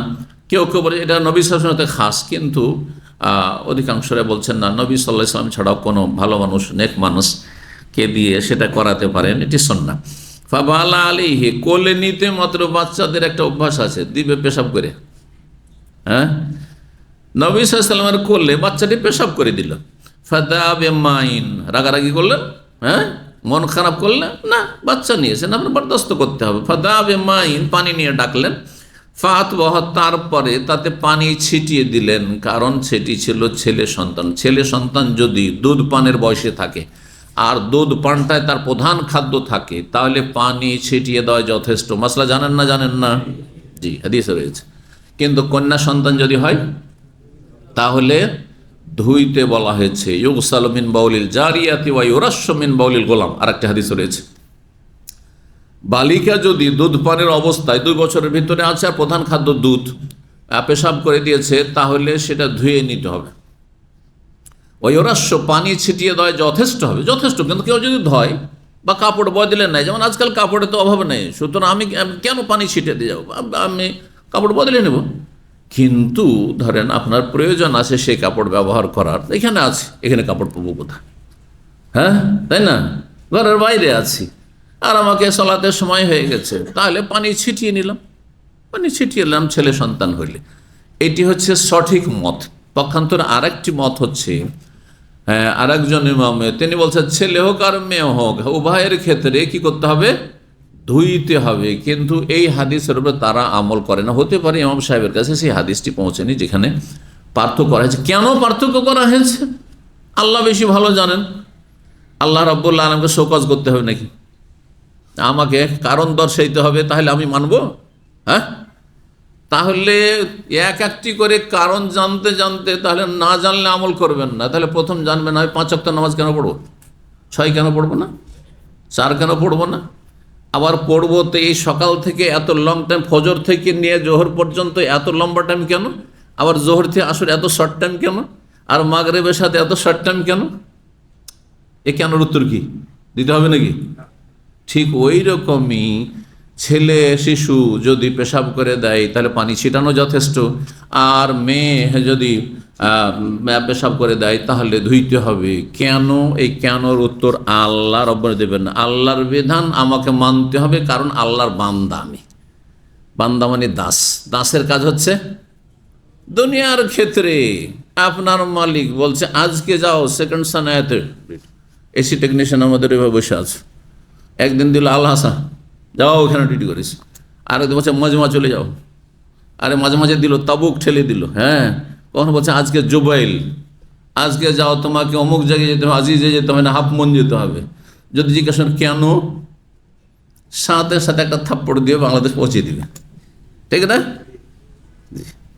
তাহলে মানুষের ক্ষেত্রে গোলামি মেনে নিচ্ছেন আপনি দুটো পয়সার জন্য, আর রব সব কিছু দিয়েছেন, আদেশ নিষেধ মেনে চলতে হবে, জানেন আর না জানেন। প্রথম কথা এটা আমাকে মেনে নিতে হবে। তারপরে ওলামারা কিছু হিকমা বর্ণনা করেছেন। সেটা হচ্ছে ইসলামের মৌলিক নীতিমালা হচ্ছে যেখানে মুশকিল, হ্যাঁ, সেখানে আসান। এটা ইসলামের নীতিমালা, কায়দা কানুন। বাচ্চারা যখন পেশাব করে তখন গোটা শরীরে বা কাপড়ে ছিটে যেতে পারে, এটাই সম্ভাবনা বেশি। এখন ছেলে সন্তান যখন পেশাব করলো, ছেলে শিশু যখন পেশাব করলো তখন গোটা কাপড়ের অধিকাংশ জায়গায় ছিটে গেছে। এখন যদি ধোয়ার হুকুম হতো, গোটা কাপড়টাই তো ভিজে যাবে। তো ভিজা কাপড় আপনি পরে থাকবেন কি করে? ঠান্ডা লেগে যেতে পারে, তারপরে কষ্ট হবে। কিন্তু মেয়ে শিশুর ক্ষেত্রে ভিন্ন বিষয়। মেয়ে শিশু যখন পেশাব করে এক জায়গায় থাকে, এত ছড়িয়ে ছিটিয়ে যায় না, সুতরাং এতটুকু জায়গা ধুয়ে নেওয়াই যথেষ্ট। বুঝতে পারছেন না? এটি একটি হিকমা। আরও কিছু হিকমা বর্ণনা করেছেন, কিন্তু এটি বেশি গুরুত্বপূর্ণ হিকমা, যেটা বলা যথেষ্ট। তো নবী সাল্লাল্লাহু আলাইহি ওয়াসাল্লাম এখানে পানি তাতে আতবাহু শব্দে লাগিয়ে দিয়েছেন। অন্য হাদিসে ব্যাখ্যা যেহেতু ছিটিয়ে দেওয়ার কথা রয়েছে, আর ছেলে সন্তান ছিল, ছিটিয়ে দিয়েছেন, এটি হচ্ছে তার ব্যাখ্যা। অথবা হালকা ধৌত করেছেন। তারপরে দেখেন একটা কাজ চলবে যথেষ্ট, কিন্তু তার চাইতে ভালো হচ্ছে ধুয়ে নেওয়া। তো ধুইলে অসুবিধা আছে কি? হ্যাঁ, ধুয়ে নিতে পারেন। যদি দেখেন যে না ধুইলে অসুবিধা নেই, আমি ধুয়ে নিলাম, কোনো অসুবিধা নেই। 22 নম্বর অধ্যায় বাবু ওয়াদিসাবি আল ফাখজ। এই অধ্যায় হচ্ছে শিশুকে রানের ওপর রাখা। শিশুকে কোলে নিয়ে, আপনি কোলে নিয়ে থাকলেন না বা কাঁধে নিয়ে থাকলেন না, কি করলেন? নিজের রানের ওপর রাখলেন আপনি। এটা চলবে কি না? চলবে, জায়েজ আছে, অসুবিধা নেই। 6003 নম্বর হাদিস বর্ণনা করছেন সুলেমান ইবনুল মোতামির, মোতামির ইবনে সুলেমান তার পিতা থেকে, মানে সুলেমান তাইমি থেকে, আমি আবু তামিমের কাছে শুনেছি, ইউহাদ্দিস, তিনি বর্ণনা করছেন আবু উসমান নাহাদি থেকে, তিনি বর্ণনা করছেন ইউহাদ্দিস আবু উসমান আন Osama bin Zayd, Osama bin Zayd রাদিয়াল্লাহু তাআলা আনহু, নবী সাল্লাল্লাহু আলাইহি ওয়াসাল্লামের পালক পুত্রের সন্তান, খুব আদর করতেন নবী সাল্লাল্লাহু আলাইহি ওয়াসাল্লাম এই ওসামা বিন যায়েদকে, হাসান হোসেনের মতোই ভালোবাসতেন, আদর করতেন। বলছেন কানা রাসূলুল্লাহ ইয়াখুযুনি, রাসূলুল্লাহ সাল্লাল্লাহু আলাইহি ওয়াসাল্লাম আমি যখন ছোট ছিলাম তখন আমাকে উঠিয়ে নিতেন, ফায়ুকিদুন আলা ফাখযি, তারপর আমাকে বসিয়ে নিতেন তার রানের ওপর। তাহলে বাচ্চারা যদি 2-4-6 মাসের, 1 বছর 2 বছর থাকে তা আমরা কোলে নিই, কিন্তু 5 বছর 6 বছর 7 বছরের ছেলে মেয়েরাও অনেক সময় কোলে চড়তে চায় না? তখন আর কোলে না নিয়ে হয়তো বসে গেলাম আর রানের ওপর রেখে নিলাম। অনেক সময় হচ্ছে দুটোই বাচ্চাদের মধ্যে একটা হিংসা কাজ করে, কিন্তু যখন দেখবে যে একটা বাচ্চা কোলে নিয়েছে দৌড় দিয়ে সেও চড়তে চাইবে। এখন দুটোকে কোলে নিয়ে দাঁড়ানো ঝামেলা, বসে গেলেন কত বসবি, এক রানের ওপর আর একটা বুঝতে পারছেন না? আমার এক সময় 4 ছেলে মেয়েকে ছোট্ট ছেলে মানুষ করছে, আল্লাহর এক পরীক্ষা ছিল, রব্বুল আলামিন আলহামদুলিল্লাহ সেটা উত্তীর্ণ করেছেন। একসাথে 4 বাচ্চাকে ফিডা দিতে হয়, 4 বাচ্চাকে কোলে নিতে হয়। যখন অফিস থেকে বাসা যায় পায় এমনভাবে ধরে, 4 জনই ধরে নেই, এইভাবে গেটের কাছে ধরে নিল, আরে ছাড়ছেও না যে গেটের ভিতরে আমি ঢুকি, গেট খুলতে মাত্রই। আর তারপরে ধন কোনরম করে ওদিকে করে এখন 4 জনই চড়তে চাইবে করলেন, বসে গেলাম, চড়ো, কেউ ঘাড়ের ওপরে, কেউ 2 রানের উপরে 2, কাউকে এমনি হাত দিয়ে ধরলাম, খুশি করে দিলাম। বুঝতে পারছেন না? জি, সুবহানাল্লাহ, আল্লাহু আকবার। ওয়ায়ুকিদুল হাসান বিন আলী আলা ফাখিজিল আখার, নবী সাল্লাল্লাহু আলাইহি ওয়াসাল্লাম আমাকে এক রানের উপর বসিয়ে নিতেন, ওসামা বলছেন, আর হাসান বিন আলীকে আর এক রানের উপর বসিয়ে দিতেন, 2 জনকে, সমবয়সী ছিলেন কাছাকাছি তারা। সুম্মা ইয়াদুম্মুহুমা, তারপর 2 জনকে জড়িয়ে ধরতেন। সুম্মা ইয়াকুল, তারপরে এই দোয়া বলতেন, আল্লাহুম্মা আরহামহুমা ফাইন্নী আরহামহুমা, আল্লাহ এই উভয়ের ওপরে তুমি মায়া করো, দয়া করো, আমি এদের ওপর খুব মায়া করি। আল্লাহ আমিও খুব মায়া করি, তুমিও মায়া করো। আল্লাহু আকবার। নবী সাল্লাল্লাহু আলাইহি সাল্লামের বিশেষ দোয়া ছিল ওসামা বিন যায়েদের জন্য আর হাসান বিন আলীর জন্য, হুসাইনের জন্যও ছিল, রিওয়ায়াতে রয়েছে। তারপরের হাদিসে রয়েছে কালা তাইমি, তাইমি হচ্ছেন সুলাইমান আত-তাইমি, তিনি বলেন ফাওয়াকা ফি কালিম মিনহু শাই, এই হাদিসের সনদ সম্পর্কে বলছেন কুলতু হাদিসতু বিহি কাযা ওয়া কাযা ফালাম আসমা মিন আবি ওসমান নাহদি থেকে ফানাজারতু ফাওয়াজাতু ইনদি, তার সন্দেহ হয়েছিল হাদিসটা যে এইভাবে মনে হয় শুনিনি। তারপরে হাদিসটি যে মুখস্থর ক্ষেত্রে অনেক সময় মানুষের ভ্রম হয়, পরে যখন তার কাছে লেখা ছিল, মুহাদ্দিসরা হাদিস 2 রকমভাবে সংরক্ষণ করতেন। একটা হচ্ছে স্মৃতিতে সংরক্ষণ করতেন, হেফজুস সুদুর যেটাকে বলা হয়, আর একটা হচ্ছে হেফজুস সতুর, আর তারা লিখে রাখতেন। তো যখন আমার লিখনের সাথে মিলাইলাম তো দেখলাম যে যেমনটা শুনেছি আমি তেমনটাই পাওয়া গেল, মানে হাদিস ওইভাবেই আছে যেভাবে লেখা আছে বা যেভাবে বর্ণিত হয়েছে। 23 নম্বর অধ্যায় বলছে, বাবুন, এই অধ্যায় হচ্ছে হুসনুল আহদে মিনাল ঈমান, সৌজন্যমূলক আচরণ করা হচ্ছে ঈমানের অংশ। মানুষের সাথে সৌজন্য আচরণ করা, সৌজন্য বুঝেন তো, সৌজন্য আচরণ সামাজিকতার ক্ষেত্রে, পারিবারিক ক্ষেত্রে, প্রতিবেশীদের সাথে অনেক সময় সৌজন্যমূলক আচরণ করতে হয়। জি, অনেক সময় অন্তরে বৈরিতা থাকলেও খারাপ মানুষের সাথে সৌজন্যমূলক আচরণ করতে হয়। তো সৌজন্যমূলক আচরণ করা এটিও একটি ঈমানের অংশ। আর বিশেষভাবে যাদের কিছু হক রয়েছে আপনার উপর, তাদের ক্ষেত্রে আরও বেশি সৌজন্যমূলক আচরণ হওয়া উচিত। বলছেন মায়েশা রাদিয়াল্লাহু তাআলা আনহা হাদিস বর্ণনা করে 6004 নম্বর হাদিস, বলছেন মাগির তলা ইমরাতিন মাগির তলা খাদিজা, আমার এত বেশি গায়রত কোনো নারীর ওপর হয়নি বা কোনো সতীনের ওপর হয়নি, যত বেশি আমার গায়রাত, আত্মমর্যাদা বোধ হতো। গায়রাত মানে বাংলায় হচ্ছে আত্মমর্যাদা বোধ, বুঝেন, আত্মমর্যাদা বোধ, সেটা হিংসা নাই, কিন্তু হিংসা আলাদা জিনিস। সতীনের মধ্যে কি থাকে? গায়রাত থাকে, মানে আত্মমর্যাদা বোধ থাকে, যে ও আমার চেতে বেশি এগিয়ে যাবে, স্বামীর ভালোবাসা পেয়ে যাবে। ও কেন পাবে? স্বামী এত বেশি কেন তার সুনাম করবে, তার এত কেন পজিটিভ কথা বলবে, আমার সম্পর্কে এত কেন বলে না, বললেও ওইটাকে হালকা মনে করে যে আমাকে মনে হয় কম একটুই করেছে, এটাকে বলা হয় গায়রাত। জি, গায়রাতের আর একটা দিক আছে, আপনজন আত্মীয় স্বজনদের মাঝে কোনো পাপ দেখা। যেমন আপনার বোন যদি বেহায়া পর্দা চলাফেরা করে, আর দেখছে যে বেগানা ছেলেদের সাথে, কলেজ ইউনিভার্সিটির ছেলেদের সাথে কথাবার্তা বলছে, একই রিক্সা চলছে, দেখে বরদাস্ত করতে পারছেন না। এটির নাম গায়রাত, আত্মমর্যাদা বোধ। স্ত্রী বেহায়া বেপরদা চলছে আর স্বামীর মাথা খারাপ হয়ে যাচ্ছে। এই যেমন কেন মাথা খারাপ হচ্ছে? আরে আমার স্ত্রী, আমি দেইস, এটা মেনে নেওয়া যায় না। এটার নাম হচ্ছে গায়রাত। তো গায়রাত পুরুষদের মধ্যেও রয়েছে। পুরুষদের মধ্যে মাহারেমের ক্ষেত্রে রয়েছে। আপনার মা বোনের সাথে, মা বোনকে যদি কেউ গাল দেয়, হ্যাঁ, মা বোনের দিকে যদি কেউ কুদৃষ্টি দেয়, তাহলে আপনার যে মানসিক যে অবস্থাটা হবে ওইটার নাম হচ্ছে গায়রাত। ওর নাম হচ্ছে গায়রাত বা আত্মমর্যাদা বোধ। এই জন্য কখনো কখনো মানুষ নিজেকে কন্ট্রোল রাখতে পারে না। চিন্তা করুন, আল্লাহ না করে পরকায় যদি লিপ্ত হয় স্ত্রী, আর মানুষ যদি সচক্ষে দেখে ফেলে, তো নিজেকে সামলে রাখতে পারবে না। এমন কাজ করে ফেলবে যেটা হারাম, তার জন্য খুন করা যেমন হারাম। হ্যাঁ, এর বিচার কার কাছে চাইতে হবে? সরকারের কাছে চাইতে হবে, কিন্তু নিজের বিচার নিজেই করে ফেলে। হ্যাঁ, অনেক সময় স্ত্রীকে মেরে ফেলে দিল, হারাম কাবিরা করা, জাহান্নামে যাওয়ার কাজ করলো। সে জাহান্নামে গেল জেনার জন্য, আর জাহান্নামে গেল খুন করার জন্য। বিষয়গুলো চিন্তা করতে হবে। তো এই জন্য গায়রাত কখনো কখনো জায়েজ আর কখনো কখনো না জায়েজ। আপনি সতীনের সাথে গায়রাত করতে গিয়ে যদি সতীনের হক নষ্ট করা হয় বা শত্রুতা বিদ্বেষ পোষণ করা হয়, তাহলে তখন হারাম কাবিরা গুনাহ। ঠিক ওই রকমই আপনার স্ত্রীকে পর্দাপুশিদা রাখতে গিয়ে যদি তার বিপরীতে কিছু চলে, এমন করলেন, মারি দিলেন, যে হাত পা ভেঙে দিলেন, তো আপনি হারাম কাজ করলেন। আপনি হারাম কাজ করলেন আপনি। তো বলছেন যে আমার কোন নারীর উপর এত বেশি গায়রাত, আত্মমর্যাদা বোধ হইতো না যতটা খাদিজা রাদিয়াল্লাহু তাআলা আনহা সম্পর্ক হইতো। অথচ খাদিজার যুগ জামানাই পাইনি। মানে খাদিজা রাদিয়াল্লাহু তাআলা যতদিন বেঁচে ততদিন নবী সাল্লাল্লাহু আলাইহি ওয়াসাল্লাম দ্বিতীয় বিয়ে করেননি। তারপরে বিয়ে করলেন আয়েশা রাদিয়াল্লাহু তাআলা আনহা বা সাউদাকে। 2 নম্বরে সাউদা এবং আয়েশা। তো আয়েশা একেবারে নাবালিকা ছিলেন, সংসার করার জন্য সাউদা রাদিয়াল্লাহু তাআলা আনহাকে বিয়ে করলেন। তারপর অন্যগুলি ওয়ালাকাদ হালাকাত কাবলা আন ইয়াতাজাওয়াজা বিসালাসিন। তাই বলছেন যে তিনি হালাকা মানে কিন্তু মারা গেছেন। আমাদের বাংলা দিয়ে তরজমা করলে হবে না। বাংলাতে হালাকা মানে ধ্বংস হওয়া। খাদিজা ধ্বংস হয়েছেন বলা যাবে? বাংলাতে এই ভাষা চলবে না। হ্যাঁ, অন্যায় ভাষা এটি। কিন্তু আরবি ভাষায় হালাকা মানে ধ্বংস হয়, হালাকা মানে মৃত্যু হয়, মত হয়। কোরআনে আছে।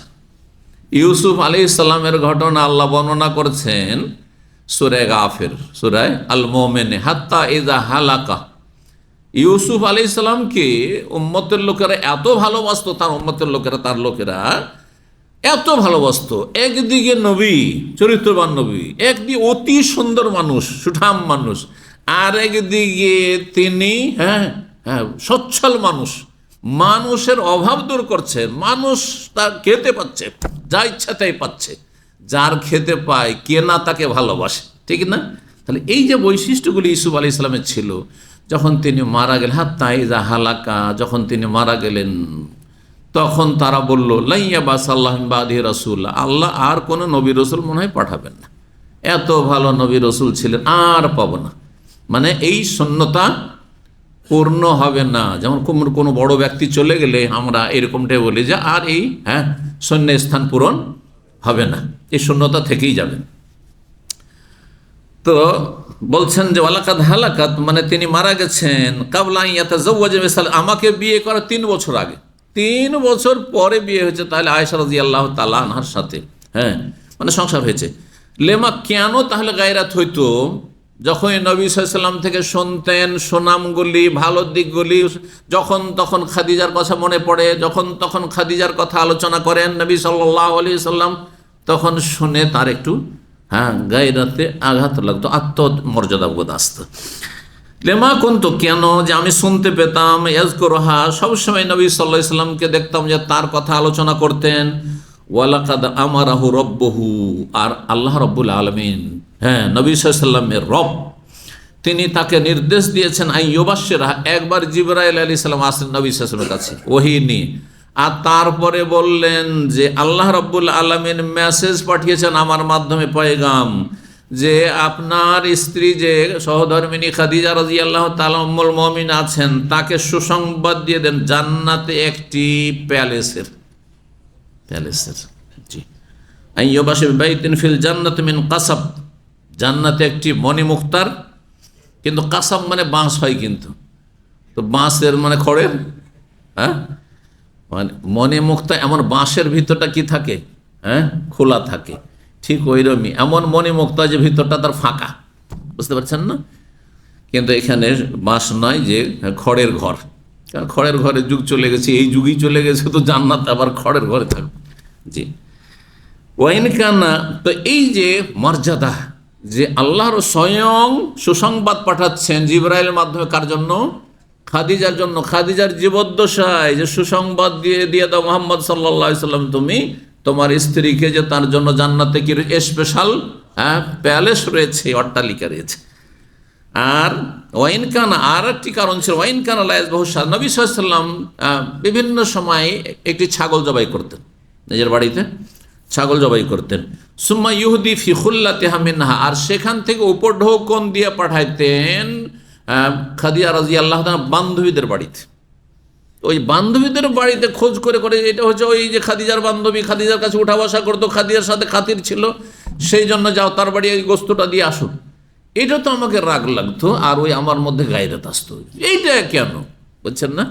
জি, এখান থেকে বেশ কিছু মাসাইল জানা যায়। তার মধ্যে একটি মাসলা শুনুন, আপনার স্ত্রী যদি বান্ধবী হয়, আপনি অবৈধ সম্পর্ক রাখা হারাম, কিন্তু তার সাথে সৌজন্যমূলক আচরণ করা, আপনার স্ত্রী হয়তো দুনিয়া থেকে চলে গেছেন, এখন আর কাজে আসে না, দুনিয়া থেকে চলে গেছেন, কিন্তু আপনি ভুলবেন না, মন খারাপ হবেন না, আপনার স্ত্রীর খাতিরে ওই আপনার স্ত্রীর বান্ধবী অথবা স্ত্রীর মায়ের সাথে, স্ত্রীর বোনদের সাথে, স্ত্রীর আত্মীয় স্বজনদের সাথে, তাদের সাথে জি আপনি ভালো আচরণ করবেন, পারলে উপকার করবেন, তার অভাবী থাকলে অভাব দূর করবেন, ইত্যাদি ইত্যাদি।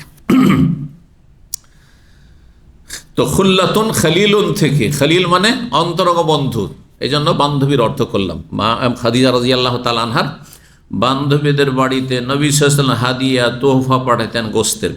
24 নম্বর অধ্যায় বলছেন বাবু ফাজলে মাইয়া উল ইয়াতিম, মানে এই অধ্যায় হচ্ছে এমন ব্যক্তির ফজিলত সম্পর্কে যে এতিমের প্রতিপালন করে। এতিমের লালন পালন যে করবে, সে জান্নাত নিজের জন্য বরাদ্দ করতে পারবে। আল্লাহ যেন তৌফিক দান করে। মানুষের মাঝে না জানিয়ে গোপনে কিছু কাজ করুন। যদি রিজিক বৃদ্ধি করতে চান, আয়ু বৃদ্ধি করতে চান, সুস্বাস্থ্য চান, আর আখেরাতে নবী সাল্লাল্লাহু আলাইহি ওয়াসাল্লামের প্রতিবেশী হতে চান, জান্নাত সুনিশ্চিত করতে চান, তো সহি আকিদার সাথে, আল্লাহর ইবাদত বন্দেগীর সাথে, 5 ওয়াক্ত সালাতের সাথে এই ধরনের জনকল্যাণমূলক কাজ করবেন। বিশেষ করে এতিমের প্রতিপালন, বিধবাদের দেখাশোনা, অসহায় পরিবারের ভরণ পোষণ, এগুলি করবেন, কিন্তু মানুষকে জানাবেন না। যত বেশি জানাবেন তত নেকি মাইনাস হয়ে যাবে। দুনিয়াতে ওই যে খ্যাতি পেয়ে গেলেন, গ্রামের লোক খুব সুনাম করছে, অমুক সৌদি আরবে থাকে, আর এই গ্রামের অভাবীগুলো সব দেখাশোনা করে। এই যে নগদ নগদ কিছু নিয়ে নিলেন, সেই জন্য আখেরাতে আর বেশি হয়তো কিছু পাবেন না, একেবারে শেষ হয়ে যেতে পারে। সুতরাং যত বেশি গোপনে করতে পারবেন তত বেশি ভালো আপনার জন্য। আল্লাহ যেন তৌফিক দান করেন। 6005 নম্বর হাদিস বর্ণনা করছেন সাহাল ইবনে সাদ রাদিয়াল্লাহু তাআলা আনহু, নবী সাল্লাল্লাহু আলাইহি ওয়াসাল্লাম থেকে বলছেন, নবী সাল্লাল্লাহু আলাইহি ওয়াসাল্লাম, আনা ওয়া কাফিলুল ইয়াতিম ফিল জান্নাহ, আমি এবং ইয়াতিমের ভরণ পোষণের দায়িত্ব গ্রহণকারী বা ইয়াতিমের প্রতিপালনকারী। কাফিল, এই কাফেল থেকে কফিল, আপনাদের কফিল বলছেন না, বা আমাদের কফিল, এই কফিল শব্দটি কাফিল আর কাফেল, জি একটা ইসিম ফাইল আর একটা হচ্ছে সিফাতে মুশাব্বা, আরবি গ্রামার যারা বুঝে। তো কাফিল মানেও কাফেল, কাফেল ইসিম ফাইলের অর্থে, অর্থাৎ যিনি আপনার দেখাশোনাকারী, দেখাশোনা করছেন। এখানে কি অর্থে? যে আপনি তার নামে আছেন, সরকারের কাছে আপনার সম্পর্কে জিজ্ঞাসিত হবে সে, যদি কোনো অবৈধ কিছুর সাথে জড়িত হন, তাহলে তার সাথে সরকার যোগাযোগ করবে যে তোমার আমেল এইরকম, এবং আপনার দায়িত্ব নিয়ে এসছে যে আপনাকে আপনার সাথে যা চুক্তি করা হয়েছে ওই অনুযায়ী কাজ দিবে, ওই অনুযায়ী ডিউটি দিবে, ওই অনুযায়ী সুযোগ সুবিধা দিবে। আপনার সাথে কতটা চুক্তি হয়েছে, বেতনের, বাসার ইত্যাদি যেসব সরকারি আইন রয়েছে সেগুলি মেনে আপনাকে সসম্মানে রাখবে, আর সসম্মানে এখান থেকে বিদায় করবে। এ হচ্ছে কফিল। জি, তো আনা ওয়া কাফিলুল ইয়াতিম, আমি এবং ইয়াতিমের কেফালতকারী, অর্থাৎ ইয়াতিমের প্রতিপালনকারী, ফিল জান্নাতে, জান্নাতে হাকাজা এইরকম থাকবো। ওয়াকালা বেইসমাইহে, দুই আঙ্গুল দিয়ে নবী সাল্লাল্লাহু আলাইহি ওয়াসাল্লাম কালার বা যখন সেলা আসবে তার মানে ইঙ্গিত করলেন, বললেন নাই, তখন কিসের অর্থ হবে? কর্মের অর্থ হবে, কথার অর্থ হবে না। ওয়াকালা বেইসমাইহে, দুই আঙ্গুল দিয়ে ইঙ্গিত করে বললেন। দুই আঙ্গুল কি ছিল? as-সাব্বাবা, অর্থাৎ এই শাহাদাতের আঙ্গুল। সাব্বাবা যেটা দিয়ে জাহিলি যুগের লোকেরা ঝগড়া করতেন, গালাগালি করতো। এখনো কেউ ঝগড়া করে আর আঙুল দেয়, দেখবো তোকে দেখবো, বলছে না, এটা গাল দেওয়া আঙ্গুল। এটা যেমন লা ইলাহা ইল্লাল্লাহ পড়া শাহাদাতের আঙ্গুল, এটাও ফজিলত আছে, তেমন গাল দেওয়ার আঙ্গুল এটি। পাপী লোকদের জন্য খারাপ কাজ করার আঙ্গুল এটি, আর ভালো মানুষদের জন্য শাহাদাতের আঙ্গুল, আশহাদু আল্লা ইলাহা ইল্লাল্লাহ। জি। সাব্বাবা, সাব্বা ইয়াসুব্ব মানে গাল দেওয়া। তো জাহিলি যুগে নামটি পড়েছে আরবি ভাষা। আরবি ভাষা তো ধীরে ধীরে নাম, প্রতিটি ভাষা ধীরে ধীরে উন্নতি করেছে। তো সাব্বাবা এই তর্জনী, বাংলায় কি বৃদ্ধার পরে তর্জনী, এবং উস্তা, এই যে উস্তা মধ্যমা, মধ্যম, ওয়াসাত মানে মধ্যম, তাহলে মিল আছে। তো তর্জনী এবং মধ্যমা আঙ্গুল দুটো কাছাকাছি করে দেখেন, আমি এবং ইয়াতিমের লালন পালনকারী, প্রতিপালনকারী জান্নাতে এই রকমটা থাকবো। দুই দিক থেকে উদাহরণ হইতে পারে। একটা হচ্ছে দুটোতে সামান্য যে ছোট বড় আছে এত কাছাকাছি, আর একটা হচ্ছে কাছাকাছি করে দেখালেন যে দুটো এই ফাঁক, সামান্য ফাঁকের একেবারে কাছাকাছি থাকবো। যে যত বেশি এই ভালো কাজগুলিতে অংশ নিতে পারবে সে তত বেশি নবী সাল্লাল্লাহু আলাইহি ওয়াসাল্লামের সান্নিধ্য পাবে জান্নাতে। আল্লাহ যেন আমাদেরকে তৌফিক দান করেন। 25 নম্বর অধ্যায় হচ্ছে বাবুসাই আলাল আরমেলা। এই অধ্যায় হচ্ছে আরমেলা মানে হচ্ছে বিধবা। ইয়েতিম তো খুব সহজে বুঝেন, কারণ ইয়েতিম শব্দটি বাংলায়, মুসলিমদের বাংলায় বাংলা হয়ে গেছে, অথচ বাংলা তার আছে না? কি বাংলা? শিক্ষিত মানুষ। ইয়েতিমের বাংলা কি? পিতৃহীন। ওটা তো পিতৃহীন যার বাপ নেই, যুক্ত শব্দ হয়ে গেল, মোরাক্কাব, মুফরাদ চাই, অনাথ। তো আরমেলা মানে হচ্ছে বিধবা, এর বহু বচন হচ্ছে আরামেল। বাবু সাই অধ্যায় হচ্ছে আসাই, যে মেহনত পরিশ্রমকারী। এই অধ্যায় হচ্ছে বিধবার দেখাশোনার জন্য যেই ব্যক্তি পরিশ্রম করবে বা পরিশ্রমকারীর ফজিলত সম্পর্কে। অর্থাৎ আপনি রুজি রোজগার করছেন, আর সেই রুজি রোজগারে আপনার একটা অংশ বিধবার দেখাশোনার জন্য, ভরণ পোষণের জন্য। যে অমুক বিধবা আছে, তার জমি জায়গায় নেই, তার দেখাশোনা কিছু নেই, তার কোনো কিছু নেই, ইনকাম সোর্স নেই, তার ভরণ পোষণ মাসে যা লাগে আমি এত টাকা করে দেব।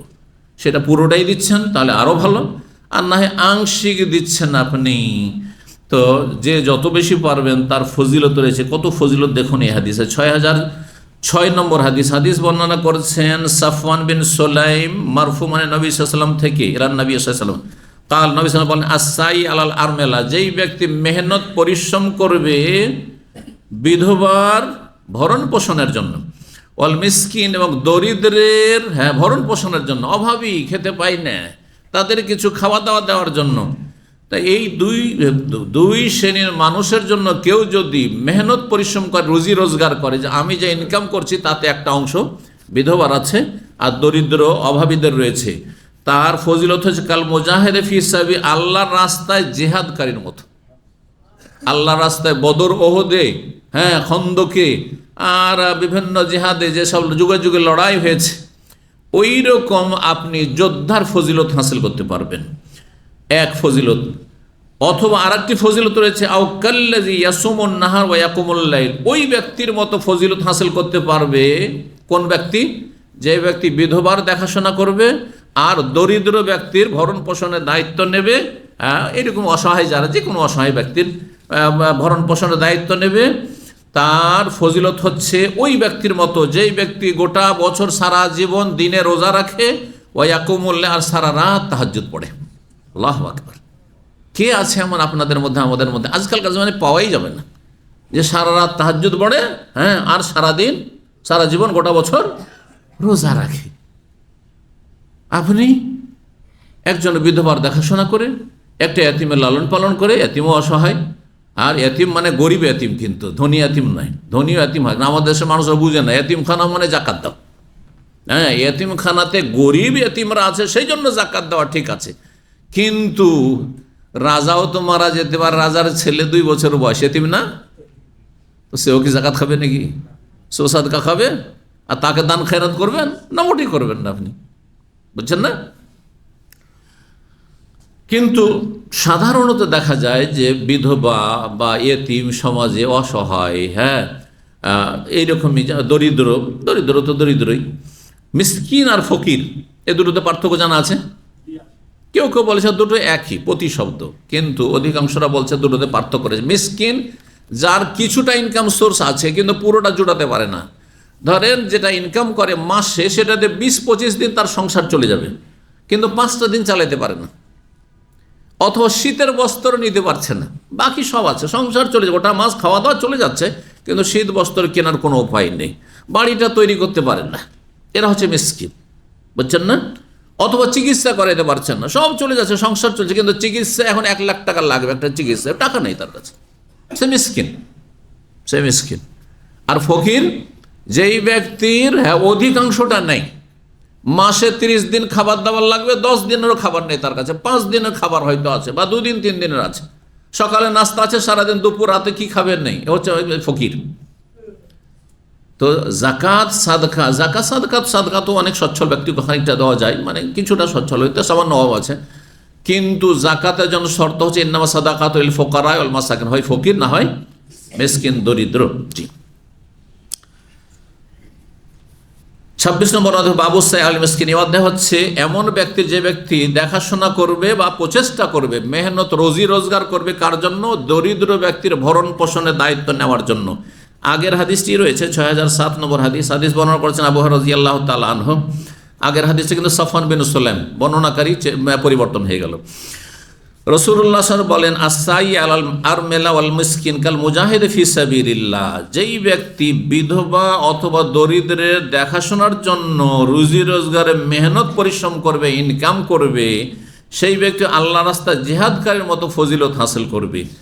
আর তারপরে বলছেন যে কাল কায়েমে, এমন ব্যক্তির মতো যেই ব্যক্তি সারা রাত তাহাজ্জুদ পড়ে, লা ইয়াফতর, তাতে কোনো রকমের ক্লান্তি তার আসে না, বিরক্তি আসে না। জি। ওয়াকাসামি, এমন রোজাদারের মতো ফজিলত হাসিল করবে, লা ইফতরে, যেই ব্যক্তি কোনো রোজা ছাড়ে না, ভঙ্গ করে না, গোটা বছর রোজা রাখে। গোটা বছর রোজা রাখা আমাদের পক্ষে সম্ভব নয়, গোটা বছর সারা রাত ধরে তাহাজ্জুদ পড়া আমাদের পক্ষে সম্ভব নয়, কিন্তু এতিম, বিধবা অথবা অসহায়, দুর্গত, মিসকিন, দরিদ্রের পাশে দাঁড়ানো সহজ। আল্লাহ যেন আমাদেরকে এই ফজিলতগুলো হাসিল করার এই সব পন্থায় তৌফিক দান করেন। সুবহান রাব্বিকা রব্বিল ইজ্জাতি আম্মা ইয়াসিফুন ওয়া সালামুন আলাল মুরসালিন ওয়া আলহামদুলিল্লাহি রাব্বিল আলামিন।